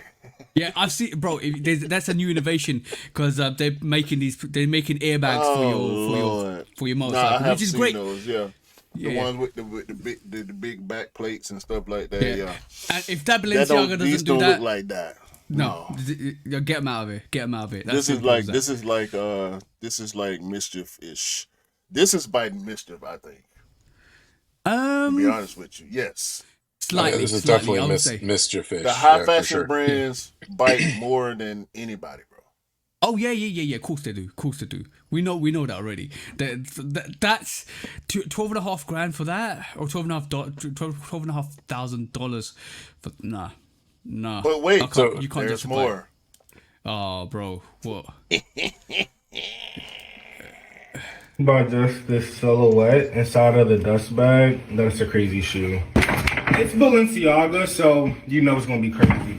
You guys, these shoes are insane. Like, are y'all ready for this one? Y'all aren't ready. Hallelujah, hallelujah, hallelujah. Holy. No, these look even more insane on camera than they do in person. Like, my God. You guys, look at this shoe. Look at these lemon pepper steppers. Totally worth $1,000. Totally. Let's see how they look on feet. $1,000. What? Look. Y'all cannot tell me Foot's that. not even all the way in it. All spring, summer. Look at his fit, dog. Yo. Take that off the screen, bro. Like his heels are coming out the back, right? Look at him, bro. If he approached Noah's. They're like if you approach Noah's Ark on that, bro, he's getting chucked off. Like, you don't deserve to be on the Ark. Only, if I got a size 14, what the hell would that look like? Oh, that already looks like a cool gesture. Let's put our money together and get Cam a size 14. That's crazy. Bro, we got to make sure they accept returns first, though. By the way, I think the shoe length will be Cam's height. Facts. Yeah, no doubt. Yo, hold on, bro. I'm sorry, bro. Look at this pose, dog. This pose is nuts. Oh my God, that might be the thumbnail, bro. No cap. No, forget about Noah's Ark. That's Noah's Arch, man. Seriously, that's Noah's Arch. Noah's Arch. Oh shit. That might be it today, bro. All right, man. All right. Okay, cool. Let's move on to the next quick strike, bro. We know Omi is being sued. Was sued, lost. He lost the court case, and he now owes Nike $8 million, which is crazy, bro. I'm gonna pull up his designs, because I just want to represent what his infringements were first of all. which is the most craziest thing. Like, he did basically who's the other guy that actually copied? No, not Kai. Started. The dunks. Who did the dunks? John Geiger. John Geiger did the dunks, yeah? No, Geiger did Air Force Ones. Warren Lotus did dunks. So Warren Lotus did the dunks. And Warren Lotus took his spanking and bowed out. He didn't want no smoke with Nike. But Ami, he act like he was with the shits, and yeah. But it's ironic. It's ironic that he's taken a lightning as well, which I'm surprised Cool Kai ain't thrown a court case at him as well, bro. No, him and Kai started together. Oh yeah, you So mentioned when that. they separated, they both still used the lightning bolt. Right. So They both got sued at the same time. But for some reason, Ami has lost before Kai. So what does this mean for like Cool Kai Bape, which is actually still going through a court case, and we just seen last week when Retro Clothing has got a cease and desist or a infringement right against their assassins and stuff like that. So what does that mean for people like that? It should mean that they get sued and lose, which is what they should get. They should get sued and lose. The patent is on all of the panels. Yep. So, I mean, it is 100% a patent violation. 100%. So, unless there's some creative way of getting out of the lawsuit, I mean, they're all screwed, pretty much. Technically, Bape too, but Yeah. We know the situation with Bape, but that's still coming through. That's still going through the courts. I thought Cool Kai had settled. He's still dropping sneakers, so I doubt it. Nah, yeah. there could be a royalty now, though. You never know. Like part of the court case could be that he has to pay a certain percentage to Nike if he sells shoes or whatever. I'll be cool with that. I'll be 100% cool with that, depending on how much it is. As long as I'm still making good money, I'm cool with that. Run it. Yeah, true, very true. Because I mean, $8 million, like I mean, that's a. I don't know. I don't know these guys' lives or like hold on, let's do this. I don't know how these guys move or what, but if you look at their Instagram, they look rich, right? A whole bunch of jewelry, expensive cars and expensive clothes, designer this and that. Mm-hmm. So they look rich. They $8 million. You can look rich for less than $8 million. Bro, we know Instagram's a deception anyway. So like people, to some people that seem as though they're rich, they're not rich. It's dudes out here sleeping on their mama couch and they look rich when they go outside. Yeah, 13-year-old. I mean, I rent this place. Balenciaga now, so that's the facts. Yeah, there's this guy named there's this guy named William Randolph. And this is his house, so I just rent it whenever I go live.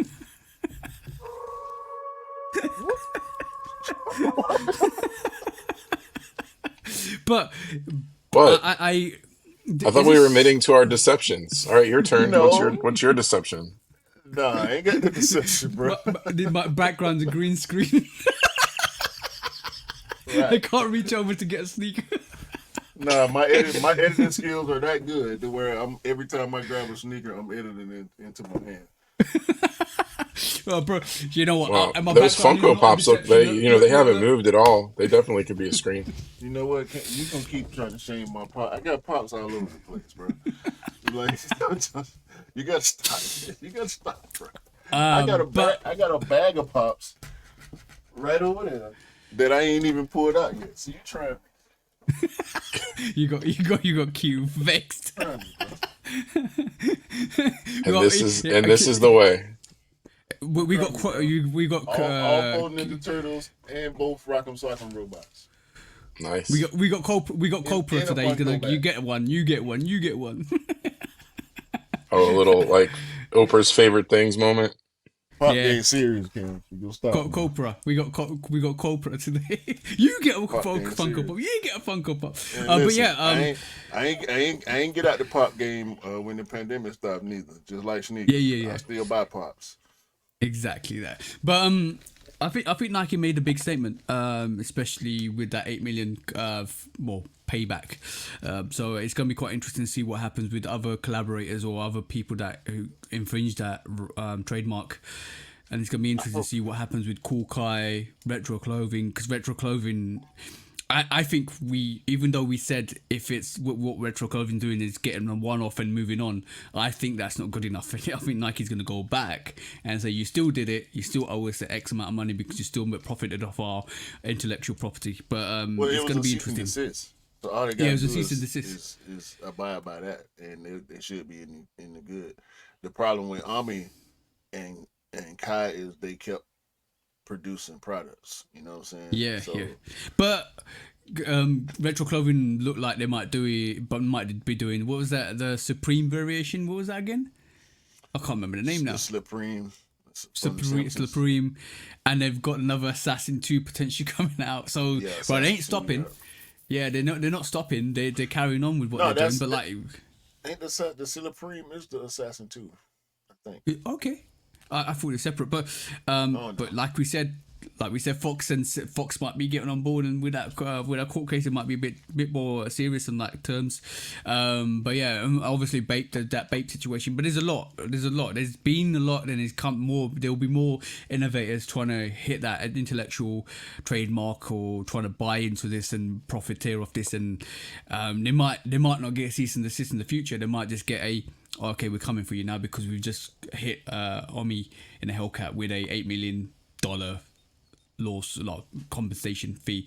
So, mate, it doesn't look good. It doesn't look good for anybody that's innovative, like trying to reach that market or trying to kind of be an entrepreneur. But yeah, that being said, let's move on to the next quick strike. We saw Nike basically. You probably shed more light to this, bro. Nike are basically getting rid of. There you go.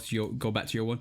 Nike are getting rid of 740 employees from the Oregon headquarters before the end of June, which is crazy, bro. So what's going on with that, Q? Man, we saw it coming. We heard about it, but now it's What's happened to? Let me get this off this goofy website I was on.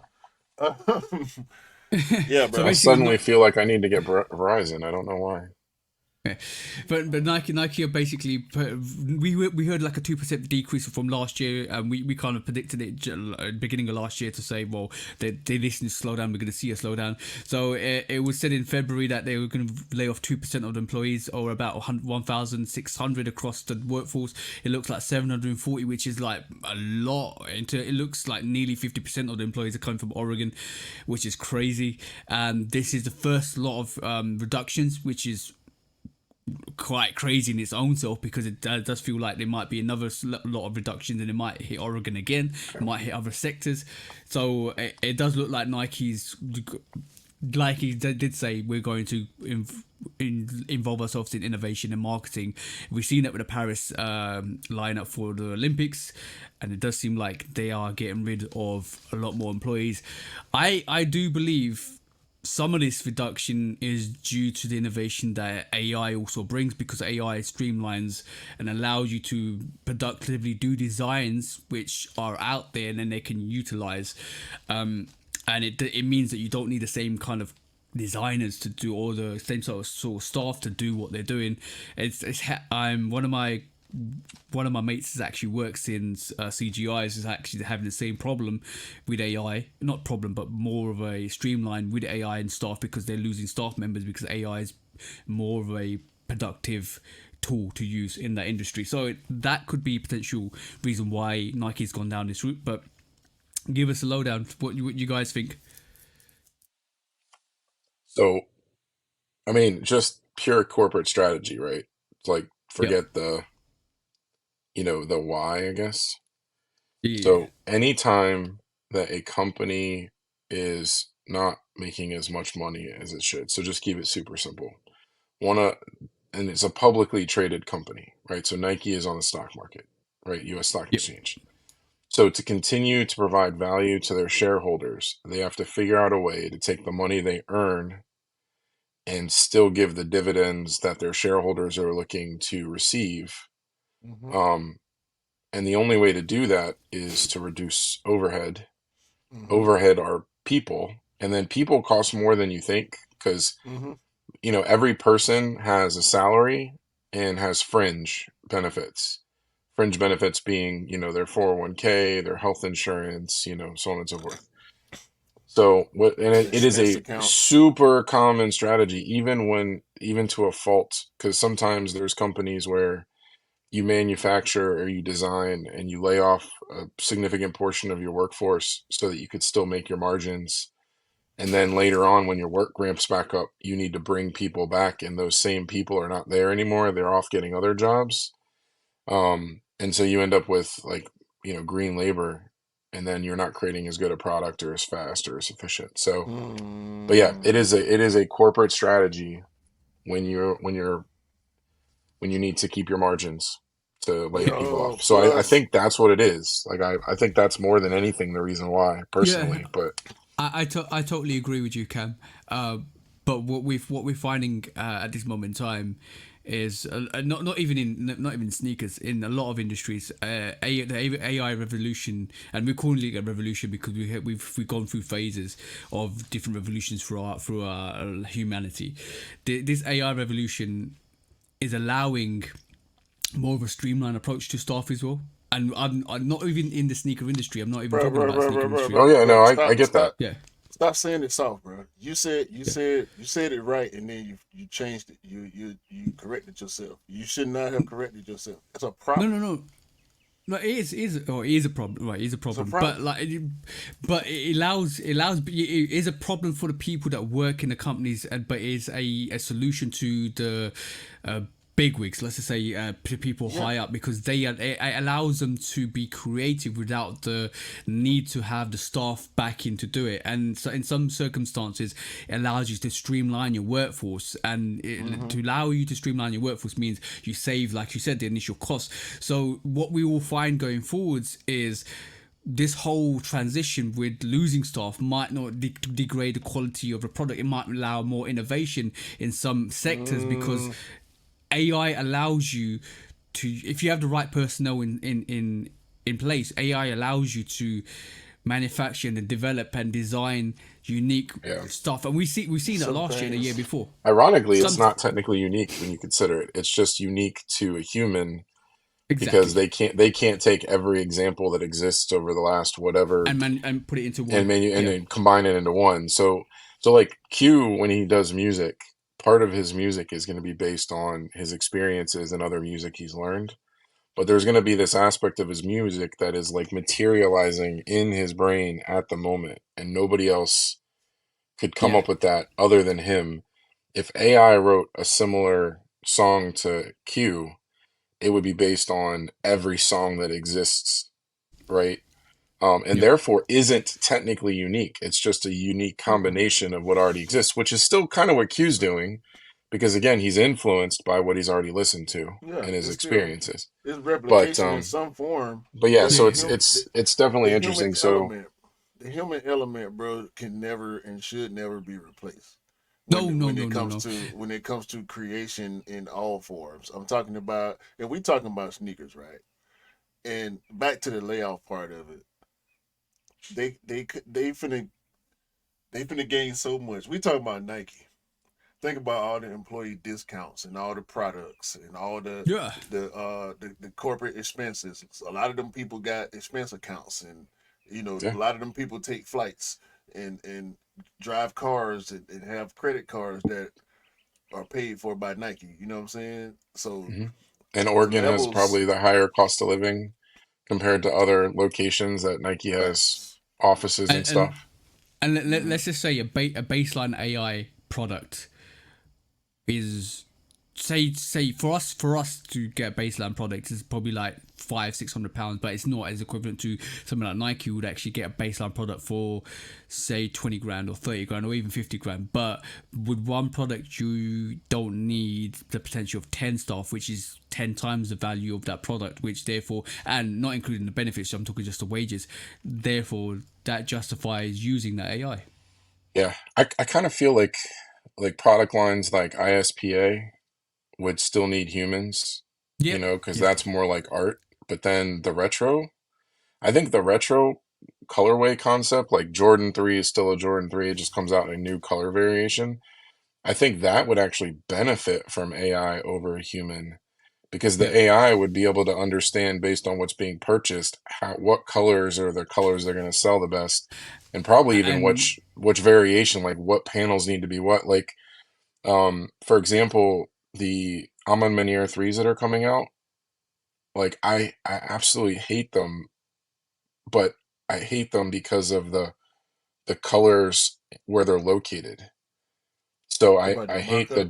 I hate the dark elephant print with the light upper, It's a right? mock-up though. I know, but I hate it. So hopefully it's the opposite. What I'm saying is Right. if they reverse them, I would really like it. So if the upper was the maroon and the elephant print was light, Oh then my I would really God, like Cam. them.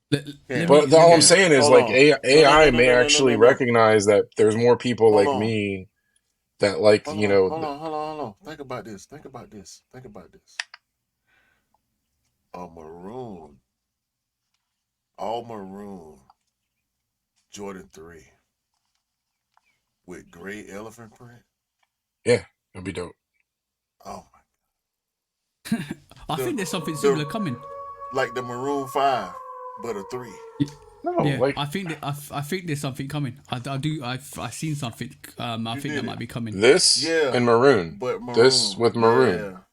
Yeah. Yeah. But the You know what thing I'm is, saying? But then Like a this part maroon is weird. It don't yeah, look that's great. no, it don't. It, just me. I'm gonna. See, the thing is that I agree with you, Cam, Not if it's because elephant print. If it was like just yeah. suede, I think it'd be cool. So I totally agree with what you're saying, Cam, because like the human innovation, I think, is at this moment in time far superior than AI. What AI does to you is collaboratively tells you what the trend is and what direction to go. And some of the clips that we do for the podcast, it shows allows us to do that when we clip up stuff for the podcast. But you won't have the element of like the Tinker effect or the Kanye effect or some stuff like that. That is something that needs to stay in the human Yeah, realm. that's what I'm saying. That's why I used ISPA as an example. Like anybody Yeah, knows yeah, ISPA, it's like the bougie. It's like Y3 of Adidas. It's just like the yeah. bougie designer, supposed to be like your Balenciaga competitor. The shoes are always like $400 when they first come out. Um, and they're crazy looking, like absolutely crazy looking. The ones they Yeah, And dropped so the other yeah, day sold out. yeah. No, I think they're and I would get They those was if they went hard. on sale. Those were Yeah, they cool. was They were hard. really cool I looking. actually like those. Yeah. Yeah, but but they're talking crazy, about but I don't mind crazy. I like crazy. So but talking about redundancies, or people that leave in Nike, it looks like Dylan Rash is basically, or who was a Nike Air Max creative director, is leaving Nike after 14 years. He's the guy who was revered for the Roshi run, and he's actually done like the 270. He was involved in 270 to 720, the Nike Air Max pre-day, the Nike Air Max 2090, stuff like that. So he's leaving after 14 years. He started with the swoosh in 2009, and after 14 years, he's basically thought, I need to do something else in the sneaker niche. I'm hearing that he might be doing his own brand in his own company, and we've seen that a couple of times with, I think Adidas. Some of the Adidas designers have gone and done their own thing. So I think Dylan Rash is actually doing the same thing. So I think he's had his time at Nike and he's going to go his own way, which is interesting to see. That could be foreshadowing what he thought was going to happen at Nike anyway by them making the redundancies. So he's left before that before he had the chance to get sacked, I reckon. But it's interesting yeah, to I don't see. even. I'm not sure. Yeah, I don't know if he would have been sacked, but it could have been like his staff was sacked, and like Yeah, this yeah, could be in protest kind of thing possibility. too. Hmm. But yeah, but he's announced his departure, which means like it'd be interesting to see the direction Nike takes going forward as well. But Yeah, I'm I don't know if it intrigued. would be Bro, bad. I mean, he ain't Tinker. Like I No, mean, no, no. I he's mean, so he got the some. 270s and stuff were huge. Like they were yeah, That's what huge I was for about to Nike. say. He got some hits. He got some But hits. now, no. Like if you think if he's the Scorpions, for example, Right. I mean, if like it's he's the reason the him, Scorpions he's the exist. creative director. Not necessarily that all the ideas were his, but if it all happened under his watch, he been creative director for 14 years. He got the yeah, 270s. He got Vapor Max Plus. He got bringing back the OGs. The Roshi was huge, by the way, when it came Yeah. out. It was huge. Roshi was trash to me. It was always trash to me. I never understood why people loved it so much. I feel the same way about the Roshi as I feel about the 350. Yeah. Those are two sneakers where I'm like, why do people and comfort? You tell me comfort, cool, but don't tell me they fire. They not. That's just So how you I don't feel like about that. 350s, is what you just said? No, Like Yeezys? hell no. Okay. You're allowed to have your opinion. I don't like Of Roshis course, either, but I do like Yeezy 350s. Yeah, I but know. we all know the 350 was based on the Roshi, but yeah, it is what it is. So that's quite interesting to see. Let's just see how Nike lays its land in the next 2 to 3 years, because it'll be interesting to see what innovations. We've seen the innovations with the Paris Olympic lineup, which is crazy. I think some of the innovations were dope on that. I'm waiting for the Pegasus Premium as well, which is coming out next year. I think that's a dope sneaker in silhouette. So yeah, I'm looking forward to the innovation and marketing tactics that Nike's going to do going forward. So I want to see how it plays out. Now, We can't judge. If that Pegasus Premium is him, then yeah, he can brag about that one. Yeah, but I'm like I said, that Pegasus Premium is something I'm definitely looking forward to get next year. But yeah, moving on to the next quick strike. Last but not least on the quick strike front, we've got the Nike Cult Classic program. This is basically something that's come up through the ranks, and it's there or thereabouts, and it's been there or thereabouts recently, because we know that Nike are introducing classic silhouettes and classic like the Mac Attack and all of that stuff are coming back. We know there's some others. I think Tech Challenge is coming. Well, the Tech Challenge released a couple of years back, but they're bringing it back again. We're hearing that the Air Max 95 OGs are coming back as well. So it's interesting to see that they've opened up a market to say, look, we recognise that we're going to introduce cult classics. What's your thoughts, especially Cam? What's your thoughts on this, bro? I mean, it'd be interesting if it was something new. Like the Mac Attack was totally new. The Airship, when they brought those back, those were totally new. And I don't mean totally new in the grand scheme of the last 30, 40 years, but I mean totally new with regards to this shoe basically didn't exist as a retro until recently. And so I like that. But like the Tech Challenge and all, I mean, they just come out with those randomly anyways. They're just like an OG Jordan 3. They release Jordan 3, Jordan 3, and then occasionally you get like the Nike Air on the back. And that's kind of the way they would release the Tech Challenge, right? Mm-hmm. It would be really cool to see some other stuff, that would surprise us that are retros, but I don't know who they're catering to, like, I don't know if you know this about Nike in the 80s, but when they advertised their shoes, they had a shoe for every sport. Mm-hmm. So like if you went into a catalog and you looked at Nike Air section of the catalog, it would say like Nike Air walking, Nike Air running, Nike Air tennis, Nike Air like whatever, right? And that's where you would see the various stuff. Like Air Max would be running, Tech Challenge would be tennis, basketball would be the Jordan or the Flight or whatever it was. I would like to see some of those other ones. Like I actually owned the Nike Air walking shoe, which was my favorite shoe in 1988. Like I was reading up about this before the pod, and it seems like they are using historical moments or classic collections to bring stuff back. So this is only in the US at this moment in time, and I think it's also to do with individual journeys and histories and stuff like that. So it seems like what you're saying, Cam, is what they're bringing back, and they're doing this under the guise of this cult classic program, because it means anything with significance, value, or meaning, or historical athletic meaning, they're going to bring it back and showcase it. And I think they've done this not on purpose, but they've done this to recognize the greatness that they've had in the past, as well as like stuff like the Mac Attack, stuff like what we're seeing now. And they've just classified. I mean, the foam posits are another one, right? Those are exactly a great example of like historical. When they came out, it was like, holy moly, I cannot believe this shoe. But that's an example. It's hard for me to remember that far back to think what haven't they retroed? Like what haven't we seen before? Like what's the next Mac Attack? What's the next Airship?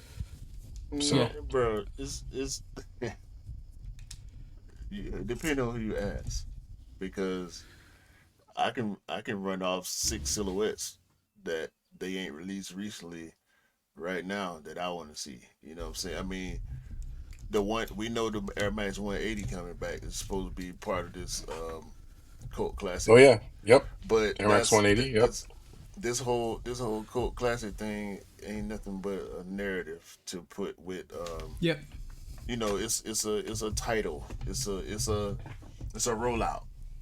Yeah. It's a rollout of some more older sneakers that we haven't gotten in a while that Yeah. And they feel like the community wants, and hopefully they right with everything they bring. I mean, you said foam Barclays. They done brought the OG Barclays back in the OG colorway twice in the past 4 years. You know what I'm saying? Foam posits. We're supposed to be getting more of the classic foam posits. We got OGs already. Yeah. Pennies. We got the OG pennies. The Dion's coming back. I Like think I I want think they Air just Max put a name. 96 ones, not the Air Max 96 2. I want the OG Air Max 96 back. I want the Nike Air Veer back. I want the Air Marauders. I don't know if the Air Marauders ever re-retro. Like I had a pair of Q, those in middle school. You know what I'm saying? So yeah. Q, I think you're right. You think you're spot on. What they've just done is just put a name to what they're doing. This is yeah, like that's all. like under the guys. This is the cult classic plan. Storytelling. Everything we release storytelling exactly. Oh, Yeah. remember when Agassi did this or Sam Press did it? When remember this happened or this happened? That's the whole. That's I mean, their they've storytelling. been dropping trainer high SCs for the past 3-4 years. Yeah. Lot of Just like colorways. the airship, when they told the story about the airship Field General. and the release, the field generals, yeah. So it's just giving it an Astrograbber. official name. Exactly, bro. Like the cult classic program, I haven't seen it in the UK. I think it's just a US thing at the moment, but it will go global and it will start to do more stuff. And I think all the silhouettes you just named, Q, I think they are coming. I think they definitely are coming. Yo, I saw them black and white field generals on feet. Pick SO play, getting them Dion's. Ooh, so nice, bro. So clean. Yeah. Them things Okay. super clean though. And dude had a big foot too. They was so clean, bro. Oh my god. I'm fighting myself not to get them pair because them Darwins about to drop. I'm going all in on them Darwins. Yeah. It's a tough month for me. The Supreme Darwins, yeah. Yeah. You already know. All right, cool. That was a quick strikes for today.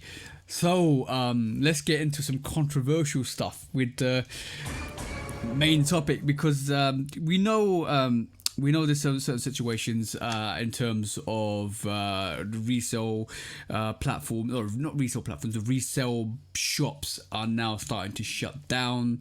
They're not doing as big business as they were before, and this is why we walk into Cam's sneaker dungeons and talk about situations because he's been through the eBay stuff and the StockX stuff and the VNDS stuff. So let's talk about that because first of all, if you guys didn't know, do you guys know Panda Buy at all? Have you heard of Panda Buy?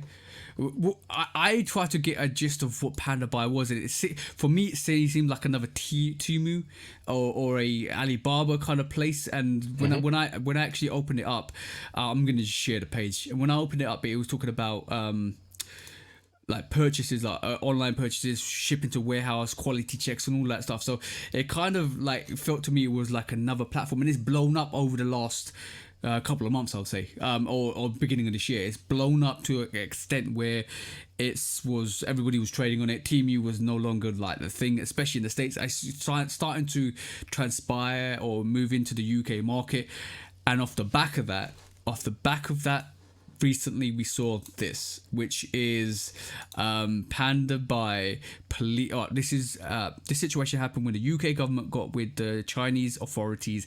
They raided those Panda Buy warehouses and they found approximately, I'm talking about 200,000 worth of fake sneakers that were destined to the UK, which is roughly around 20 football stadiums worth of what they raided was 20 football stadiums worth of warehouses, and they found about nearly a quarter of a million fake pairs of sneakers resided in this actual warehouses.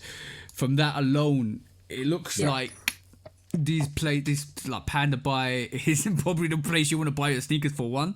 Because if it's anything like Temu, you don't want to buy sneakers from there. But yeah, it looks like that's another platform where the UAs are moving units through to actually get sales.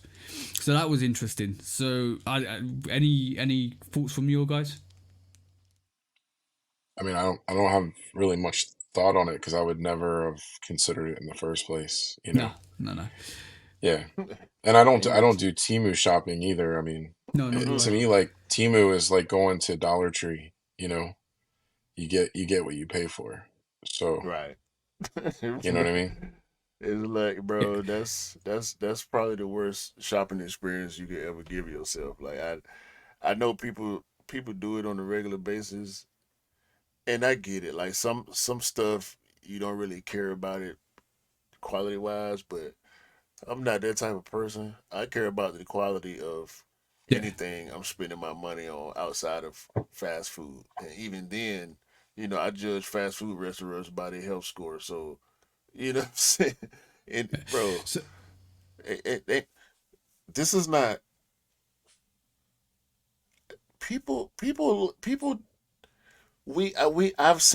know people. The people that advocate for UAs don't even use these platforms.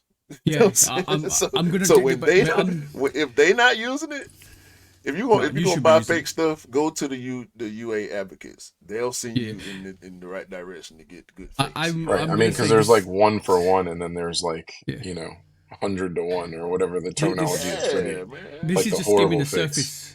This is just skimming the surface of this main subject because this is just the skim of the surface. I'm going to break down what was said, but basically earlier this month, police raided the offices in China. And basically warehouses in Panda Buy and reported illegal actions of 16 brands over copyright infringements. So basically it wasn't even Nike, it was other brands involved like Adidas, New Balance, Puma, all of that stuff was getting replicated. More than 200 public security breaches or branches, offices, and 50 private sector investigators and local police were involved. So basically it was a massive clampdown. Now it's good to see the UK government actually do that with the Chinese authorities and kind of reprimand all of this from coming into the UK, because that's a hell of a load of fake pairs. That's like a whole release pretty much. But that's not the only thing. And I found something. Shout out to Don't Step on My Crepes, because he actually sent this through to me and he wanted me to bring this to the podcast.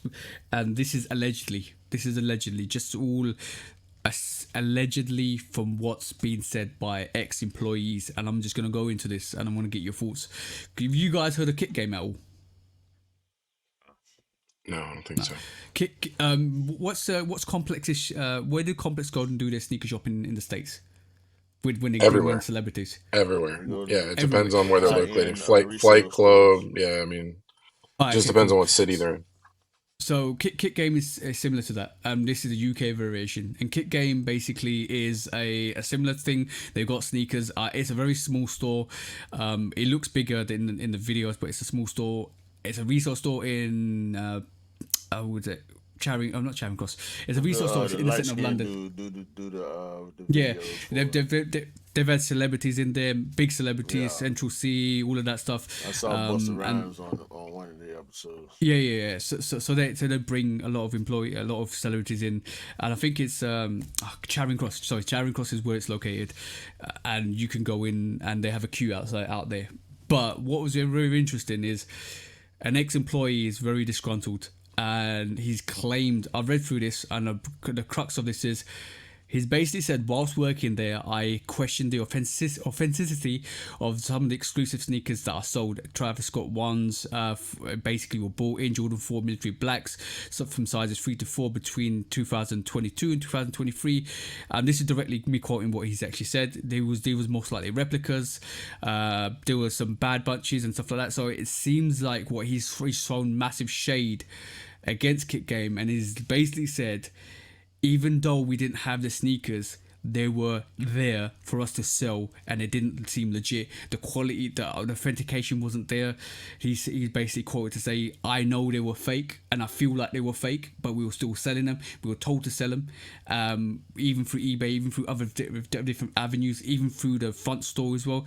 So there's a lot of shade being thrown through this, and the crux of this is they've liquidated. What he's saying is they liquidated all of their stores except for the Birmingham store, which is going to shut soon, and he reckons the London store will be shut by the end of this year because it's not doing good business. It's not doing the numbers that we were talking about last week with the resale shops, and the shop fronts are not doing business as well as they should be after COVID.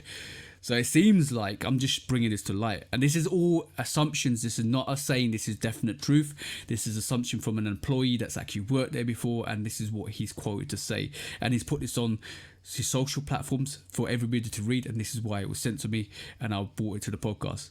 That is some shady business if it's true, and it makes me wonder about other resale shops that are actually storefronts rather than online. And even on the online it's risky to go and buy sneakers on the secondary market because we have to do your legit checks properly.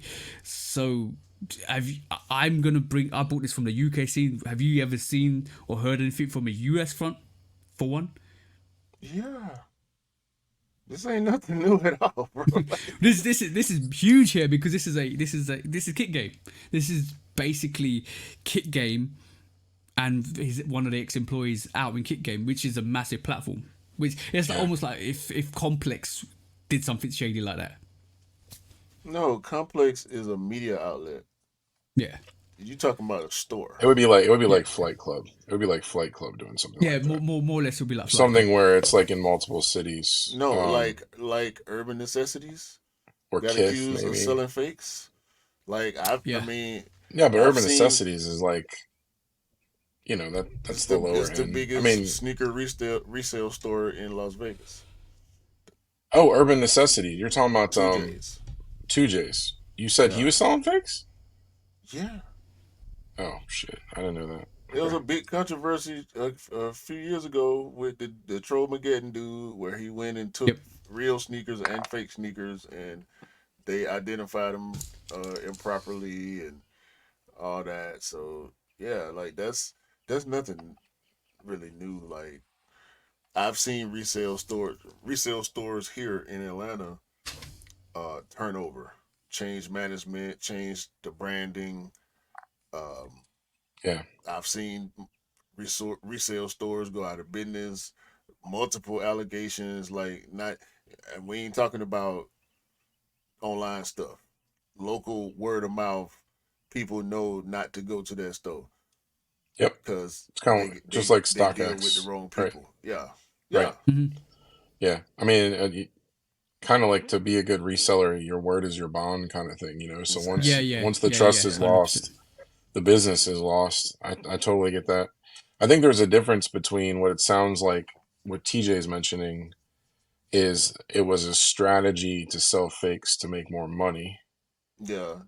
Versus like Urban Necessity, which is, or StockX, where they just don't have the best authentication process, but their heart is in the right place. There's a huge difference. To knowingly pumping UAs to the public just to make a profit is totally different to trying to authenticate whether it's legit or not. Even though the end result is the same because you're providing the customer with a UA, but the difference is you're knowingly selling a UA rather than trying to check whether it's fake or legit. And there's a difference between it. Like if this is correct, I don't think Kick Game will be in business in the next year or so because it does look like from what this guy is talking about, they aren't making the numbers. It might we seen like I said a week ago that there's a big resale company, resale store in London near Oxford Circus, and they just basically closed down and they've gone online because it makes more business sense to go online, have a warehouse to store your sneakers and just go online. But We're going to see more and more on that, definitely. For Kick Game to go into that and potentially go online, that's a big statement as well, because obviously it means the resale market in terms of storefronts is dying down, because we haven't got the same in and out people coming in and out to buy sneakers. And we know that because even right this moment in time, I was thinking to myself, what sneakers am I buying in April time? Not a lot. I normally will go with stuff like the green glows or all the other stuff that I normally do, but I'm not, because I'm being very selective. I actually finally am being very selective, and that is transitioning down to a lot of other people that are saying, no, I'm not buying sneakers no more. I've got other like bills to pay and things to do, or holidays to book. So there is a downturn, and we're seeing that. But like, to go and all of a sudden say, you know what, I don't care, I'm going to sell fake sneakers, I don't care, because I still want the money to come through, that's bad business. And you're always going to risk unknowingly selling a sneaker to somebody that doesn't know better. I think is a very, very bad thing in my that's view. not bad business. It's a crime. It is. Yeah, it's fraud. It's counterfeiting. It's fraud. Yeah. It is fraud. It is fraud. That's And what it is. By the way, It's fraud. before we lose the moment, though, I think it's super important to recognize that TJ said that the green glow is not worthy of being on TJ's arc. would you? Okay. I'm waiting Yep. for this. I'm waiting for. I mean, Resell. for real, like he basically said, like all these other sneakers are worthy of being saved on TJ's arc, but the green glow, they're gonna just become extinct. I can think of some things. Yeah. I'm So, not. I'm not. Poor I'm poor not green saying, glow. Poor green glow. It would be like saying the zebra is not worthy of being on the arc. You know what I'm saying? Like you just be like, hey, Well, I'm not really digging stripes. You know, so Well, if Q, bye bye if Q zebras. had his, if Q had it his own way, the 350 zebra would not be on that Noah's Ark. It wouldn't. Yeah. It wouldn't. But no, I like it. Wave I runner like would, the green glows. But I probably will end up like, the really interesting thing about the market at this moment in time is sneakers that are coming out at this moment in time, especially GRs. They are just dropping in price. Like that green glow you can get for roughly £100 at this moment in time, and that's good for us, because I'll wait for it, and I'll probably end up going back for it, but I'm not getting it for that retail price for what, 170, 180. It's ridiculous. Like when Yeah. I'm and off you the know what beaten that path right now, bro. Like I'm so off the beaten path, outside of OGs for real, and I know how it sounds. It hurts. It pains me to say it because I know how it sounds, but I really mean it. Outside of OGs and collabs, I'm disinterested to a certain extent, bro. And this Nike Cult Classic thing is where I'm at right now. I thought about it a couple days ago. Like I really just been looking at Nikes. Like I ain't really been interested in too many Jordans. The last Jordan I can think about being interested in buying are the Nina Chanel threes and Oh my God, I the want those so and bad. the black cement threes. Everything else I've been looking at Not even is the blue Nikes. military force. I don't want Oh them. no, I have to own the OG. Like anything yeah, that's you like get them. from my childhood, They'll I gotta be own. I don't even they'll want be them, easy bro. cut. No, I just bought a pair for my partner, a size 13 for my partner. I gave exclusive access. I gave up my exclusive access for him. Yeah, there is Like when I when wouldn't is this have them happening? already. Yeah. I think we did that's the military blue is going to be quite an easy cop for a lot of people. There's apparently a lot of numbers. It may be But I easy, don't but even it want them. will never be below retail. yeah, You know what I mean? So Mm, that's one of those things where that's the test of time, because I think they might hit retail in the resale markets, because I have a feeling I have a feeling they might. I have a feeling they might. okay. And it depends on the sizes, but I have a feeling they might. Let's just see after the release, which is this weekend coming, or next week. Yeah, this weekend coming. But it's an interesting insight I into already have what's mine, happening. so The thing is, the market's so downturn at this moment in time. It's like, even imagine, bro. We talked about the Vivid Sulfurs 4s, right? That as a women's exclusive sneaker, I can still get my 9.5 if I wanted it for retail. That 2-3 years ago, gone, Oh yeah, simply no, gone. all these GR Jordan ones would have been gone. I mean, think about all of the ones that sold out that were ugly as sin, Hmm. right? Hmm. Yeah, I mean, it's just there's no way that they would sell. And then now they're coming out with ones that are pretty decent, Right. like the Lucky Greens. That was a great colorway. Like that, I own those because it's a great colorway. Yeah, I'm selling I want mine. to wear them Yeah, because when I wear green, that's a dope shoe. yeah, yeah. And then the cements, I like the cement lows a lot. I didn't really like the cement highs, but that's the reason why I customized them. But that was an interesting colorway. Like, Just to go back on the criminal offence side of it, do you feel like if the resale shops that are caught selling fakes and it's known that they sell fakes and on purposely sell fakes, that Nike will go in and all of a sudden say we're gonna do you now? that's an interesting one because it's almost like kicking someone while they're down. No, Because they ain't got if time for Nike that. knows they're selling fakes, then that means everybody else knows they're selling fakes, and I don't know why anybody would go buy from them. They So ain't got time for that, bro. If they going after other companies, like trying to chase down them loose threads that come with the counterfeit game, they ain't got time for that. If it land on their lap and it's a easy fish to fry, like if it's already deboned, filleted, and all that, then yeah, they'll go Hmm. ahead and fry it with it. yeah, Whichever counterfeiter wanna put themselves on the hook. You know what I'm saying?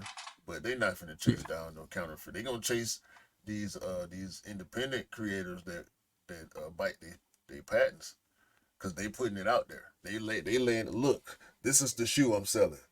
Wait a minute, that's our shoe.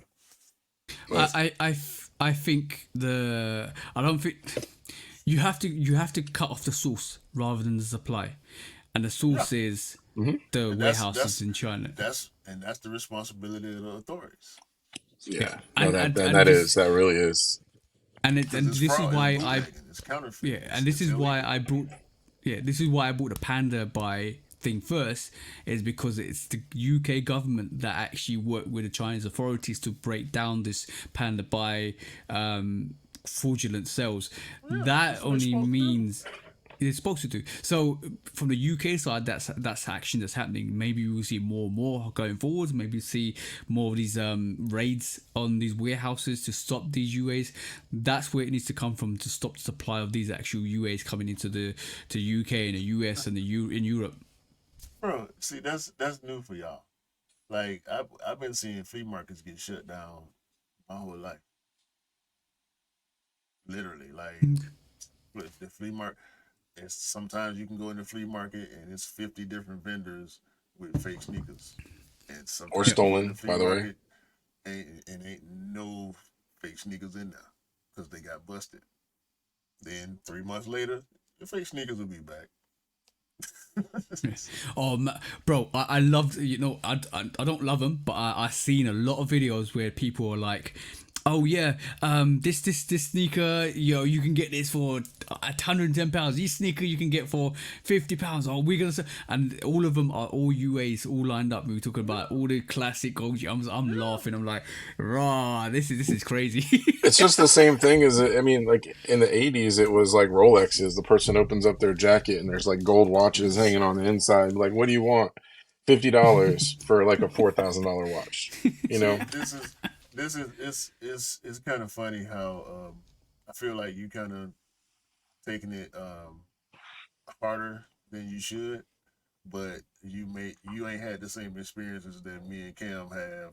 You No, know, no. being from the U.S., like seeing bootleg in the Bootlegs open, everywhere. like going Actually, to the downtown yeah, area and people got tables of fake stuff. Like I just let, let came me from let New tables. me York, bro. Yeah. Like let me break the conspiracy for you guys, because we don't have gas station sneakers here. We don't have like the all we do from a sneaker point of view. We got the retailers and we got the storefronts, and that's what we have. We don't have and we ain't talking about I we ain't talking about just Right. sneakers. yeah. No, Everything. I gotta crack a joke here, so I'm just gonna pause for a second. So the reason why is when Londoners go to the gas station, they have no money left to buy the fake sneaker inside the gas station, after they pay for the gas. That's the problem. Facts. If the gas was cheaper, Facts. then maybe they could afford the fake shoes. Facts. Am I lying? Am I lying? You know what? There was like a couple of years back. Somebody broke down the petrol, what you call gas, we call petrol. They broke down the petrol percentage of how much we pay tax on. I'm not even joking. It was like 67% tax on it. Yeah. So, like, because they know you need it. Because they know you need it. That's why. But the thing is, what they don't realize is London is a small place. We can use transport, and this is what they're forcing that. But the US is a big place. You need cars. You need to go from one cars place everywhere. Yeah. Well, they get us on property tax that way, anyways. Yeah, we get taxed on just owning a car, which is the dumbest thing ever. But whatever. Anything, you gotta pay taxes on. Well, at least you don't get taxed on watching TV. Life. You own a soul. You got to pay tax. Yeah.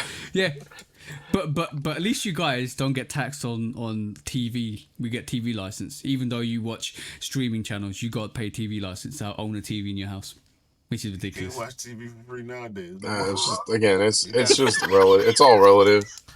It's all relative. Facts. I mean that's crazy too, because then you could avoid the tax. You could just like not own a TV and not be taxed. Oh, they changed the law. They changed the law recently where we're going off subject, but they changed the law recently where you before like we had Freeview, which we call like Freeview channels, or we had streaming and YouTube. They changed it from you have to watch terrestrial TV to no. Now if you stream YouTube or if you watch Disney Plus or if you watch Netflix, you gotta still pay. And I'm like, but no. That whole TV license was to pay for the domestic channels so that you can pay your employees. Like Disney Plus, we pay a fee for that. We shouldn't be paying like any license fee to actually watch Disney Plus. So that's the ridiculous part of it. And they changed the law so they can keep having that revenue, because if they didn't have that revenue, the BBC and BBC Two, all of the channels wouldn't exist because nobody would be watching that. Yeah, well, I mean, the thing is if then people are not watching it. Like that's kind of the whole point, isn't it? Yeah. Besides, exactly. BBC is now making money because they're licensing their shows to Netflix and stuff. Like, yeah, what is it? BBC is a cable channel here. Yeah, BBC is. We have, and BBC is even a streaming channel. I think. Yeah, you can actually get BBC streaming. That was so they're still making money. Isn't there a workaround there? There's got to be a loophole. Because, like, how do they know that you have Disney Plus? Oh, you just put a VPN on. Yeah, so you just use a VPN from the US or something, right? And then they don't know.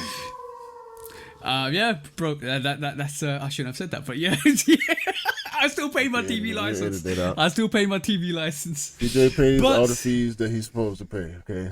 Yeah. Yes, that's okay. In the US, they do it here. There's like jailbroken Amazon Fire Sticks. Oh yeah, but it's a human nature to go against the authorities, and human nature to say, if you say no, I'm still gonna do it. That's human nature, because we find workarounds. There's always workarounds. I don't go against no authorities. I don't go. I'm a law-abiding citizen. I am a law-abiding citizen. I've never done anything illegal in my entire life. Yes. No. FBI, when you watch this podcast later, I love the law. I am not the criminal. I'm like, yes sir, no sir, thank you sir, welcome again sir. That's what I'm saying. When I speed, I pull over on the side of the road and wait for a cop to come by. And when they ask me what I'm doing, I said, I sped accidentally, officer. Please give me a ticket. All right, cool. I'm gonna go to the police department as soon as this podcast over. All right, cool. On that note, let's. You got the clip I sent you, bro? Yeah. Do I? I hope you do, because we're about to go into the main attraction to this week. Yeah. How long is this main attraction, by the way? You thinking? 10 minutes. Okay, cool. You got it, bro? Yeah, I'm sick of us. He's already sick. No, I'm not sick of you. Lincoln has football in like an hour, so I have to do a lot to get him ready for it. So. But you have never seen this segment of the show before, because this is a new segment that we always introduce at the end of the show, and I'm just waiting for Q to give me the thumbs up before we go into. You gotta log into the right account. See, he's not ready. So we got another 2 minutes. I forgot, bro. Yeah. Give me a break, man. I had a long week. I told you I done been out of town. I went out last night. I had to get up earlier so we can make sure we can be on time for Cam to be able to do everything he needs. Cam, Yeah, no, I had to wake up early. I had to go to bed early and wake up early for this too. Same thing. A quick question, Cam. How is it different from since the first time you come on the pod? Oh, it's just a lot. There's a lot. You guys are more refined. Yeah, You know what I mean? Yeah. Like we definitely had more. Like when we did it before, it was more like we had a live on a podcast, right? Yeah. Where it was kind of, but you definitely had everything scripted. You know, Structured. There were definitely moments structured. Yeah, not scripted. Yeah. Structured. Yeah, definitely. So it's really cool. And then what it does is it allows people that watch it to know what they like about it. You know what I mean? Like, so it may not be the same every time, but you know, if you watch something like late night TV, you're guaranteed to see some type of section of that show that you like, you know, segment. If it, you know, something, or Price is Right, you know, like eventually you watch Plinko if you watch enough Price is Right, and Plinko may be your favorite. So I like that. I like the quick strike. I like all that stuff because you know what you're gonna get. You know you're gonna like it. So this is our version of Plinko right here. When resale is too high. Damn resellers. Order. When hype beats go too far. These damn hype beasts. Order in the court. Order. The back door opens. Guilty. It's time for Order in the court. the sneaker court of public Guilty. opinion.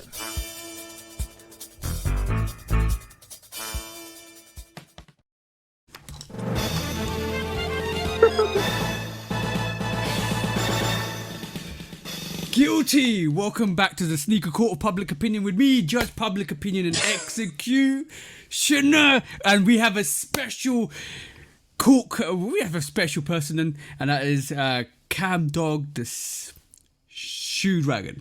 Let's go through this court case today. I totally messed up. Let's go through this court case today. And today, I want to bring this to your attention. Bro, bring it up. Bring it up. Let's just go straight into this because this is a whole contradiction in itself. Let's go through this, bro. Oh, man. I don't know. I have no idea what you just had me pull up. Not that one, bro. It was a previous one. What? It was a previous one. I wanna basically say, like, talk about hyping something up, and all of a sudden, like, you're basically Okay. contradicting yourself. You got me? That's the one, bro. Right. So this is what's the name? Hold on. You got me all discombobulated this week, bro. I swear. No worries. My apologies because I keep sending Q a lot of things on different matters, and all of a sudden I've just got Q. You've been lighting me up on this week. I ain't gonna front. Anyway, This is. Go. Oh, would you look at that? Surprise, surprise. Nike's planning a major brand renovation to introduce innovation and creativity. We've been asking them to innovate for years, but they didn't care until they started losing money. Every new shoe that they drop is just something from the 90s that they put away or a sample that never made it. Every time they do create something new, it's doo-doo. It sucks. It's ugly. Case in point. The Noctas. You can't tell me these are good looking. You just can't. You can't tell me these are good looking. Maybe you think that because you saw them on Drake, but you know those are ugly. The new Travis Scott sneakers are literally just Mac Attacks. Mac Attacks from the 90s mixed with the Jordan 1. Literally just a combination of those sneakers. It's reused panels. Now, first of all, if you're going to be one of those weirdos that goes to the comments and starts defending like $100 billion company that literally could not care if you existed, please just leave. Just leave now. But really, how can we here at Kizzo come up with better sneakers on our iPad and WhatsApp than Nike can with $100 billion? Like, these are the shoes that we're dropping on Saturday. Have you ever seen that material used on a sneaker before? Have you ever seen a sneaker that looks exactly like this one? No, because it's its own thing. It's original from the ground up. Maybe I'm just arrogant. Maybe our sneakers are horrible and ugly, but I don't think so because we put our hearts and souls into it. They don't. They only care because they're losing money now. All right, cool, bro. What does that sneaker look like? a dunk. That looked like an Air Force One. That looked like an Air Force One. No cap. He's talking about Nike not having no innovation, no credibility, no marketing, like blah, old blah, blah, blah, blah. DCs. Yeah, and then he pulls it, and I was with him until the last moment. I was with him until he showed the sneaker. I was with him until he said, "Look at our product." Kicks, you just basically are dying for a lawsuit from Nike, and that is basically an Air Force One. Don't care about the materials. You just stolen the intellectual property of Nike and claimed it as yours, and you say you have innovation. Get out of here. There has no innovation. Anybody could do that. People have done that. And you are going to get absolutely sued if you keep promoting it that way. Keep bad mouthing Nike, and I agree with you. Those Noctas ain't that great. I agree with you. There's been not a lot of innovation from Nike, but I disagree with you when you say you have innovation. When you pull up a Air Force One looking dunk and say that is your innovation. It's not a good looking shoe. First of all, second of all, I was kind of with him until I realized it was an advertisement. It's just an aggressive advertisement. Yeah, It's pretty much Nike dry sucks. snitching. Buy our shoes. It's Yeah. dry snitching and it's dirty macking. He's trying to bash Nike to make his brand look better. That's goofy. But by using the Nike intellectual property, by doing that, that's His crazy. sneakers look just as bad as his haircut. So the thing is Nike doesn't exist so that they can be artists, right? I'm sure there's some sense of art or whatever, artisanal qualities to the shoes, or they, whatever. But ultimately, the only reason Nike exists is to make money for their shareholders. They are a publicly traded company. Their goal is to roll out strategies that maximize the amount of money that they can make. If bringing back shoes from the 90s or creating silhouettes that use panels from shoes from the 90s makes their shareholders money, then they are succeeding. Yeah, and however much That's we it. might not like, and however much we might not like the Noctas or the new designs, but if they sell to a certain market and they're selling out, then I was say the Noctas are selling out, and there's people that really love them. Like, honest to God, love them. I'm not one of them either. I don't like them. Okay, but on that note, Kicks, whatever your platform is.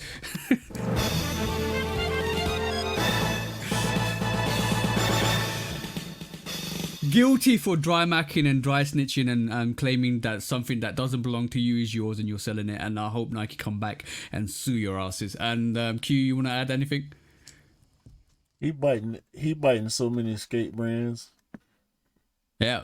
Osiris, DC, Airwalk, Vans. Like, his shoes are so derivative. It's more than just. And Nike. he has the audacity to say that he's innovating. Get out of here, bro. Yeah. Trash. I had to bring it. Bro. I had to bring it.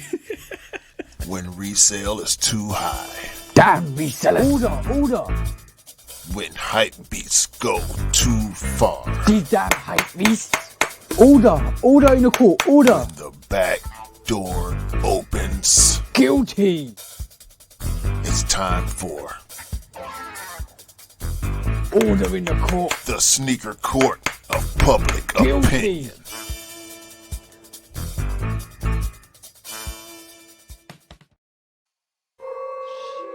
I hope you enjoy that, bro. No, definitely. You know, by the way, with the XQ Shunner, and especially since you're wearing the mask, you being the judge, you should say, "What's the verdict?" And then Q should say, "Off with their head." For future, we'll do that. Yeah, There's a reason why because you gotta bring in the executioner vibe. Otherwise, you should be wearing a bailiff uniform. You know what I'm saying?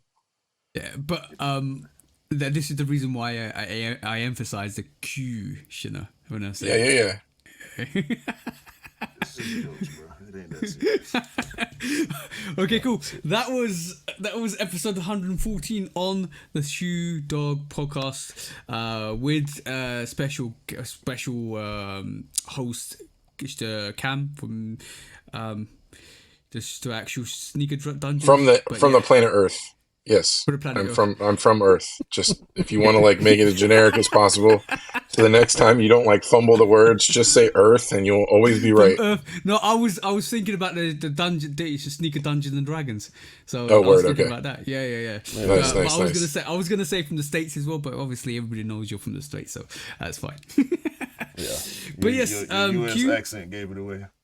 Yeah, definitely the US accent. I wish I could fake an accent right now really well just to like screw with you guys, but I can't. So Nah, don't worry about it. It's okay. Maybe next. and I can't speak a foreign language either. So yeah. Anything from anything from you, Q, that you want to discuss? Yeah, I want to shout out Anish, bro. He was on me hard. Pause. Anisha was insisting that I get the Dion's, which I appreciate because he know how much I love Dion's. So Yeah. he was in my DMs and he was making sure I stay updated on all the posts about the Dion drop. So shout out to Anish. Shout out to he's Ian. a Shout real out, one. Oh, and shout out to Midsole Collector. He got the Atlanta 95s too. Ooh. So shout out to that. And also, everybody have a great day, a great week, a great month. Continue to have a great year. Continue to buy what you like and rock what you like. And don't believe the hype, because the hype ain't real. And also, never forget, sneakers don't make you cool. Because you make the sneakers cool. Yeah. But Cam, thanks for coming on today and introducing the Sneaker Dungeons. Yeah, no, definitely. I would love to come on as much as you guys want to have me. So Nah, it's over. just hit me up. It's over with. Never again. I believe that, by the way, because I mean, if you said Cam, you can go back on, but you can't give me shit anymore, I'd be like, I guess I can't go back on. No, you know what? The first 15 to 20 minutes was the funniest thing ever. Oh, I love it. Yeah. We couldn't. We got jokes, man. Like when we're together, Yeah. For real. Like we That's got why jokes. we gotta stop it. I'm not working. It's working with TJ. It's difficult enough. I'm gonna add you to the mix all the time, bro. I have no nerves left to do no more pods. I promise you. Nice. Y'all ain't finna kill me over this podcast. So. He really loves it. He really loves it. Sometimes I get a message from Q saying, "Oh man, I could pod today." Why you telling my business now? Bye, man. We out here. Episode 114. Peace out, guys. Peace.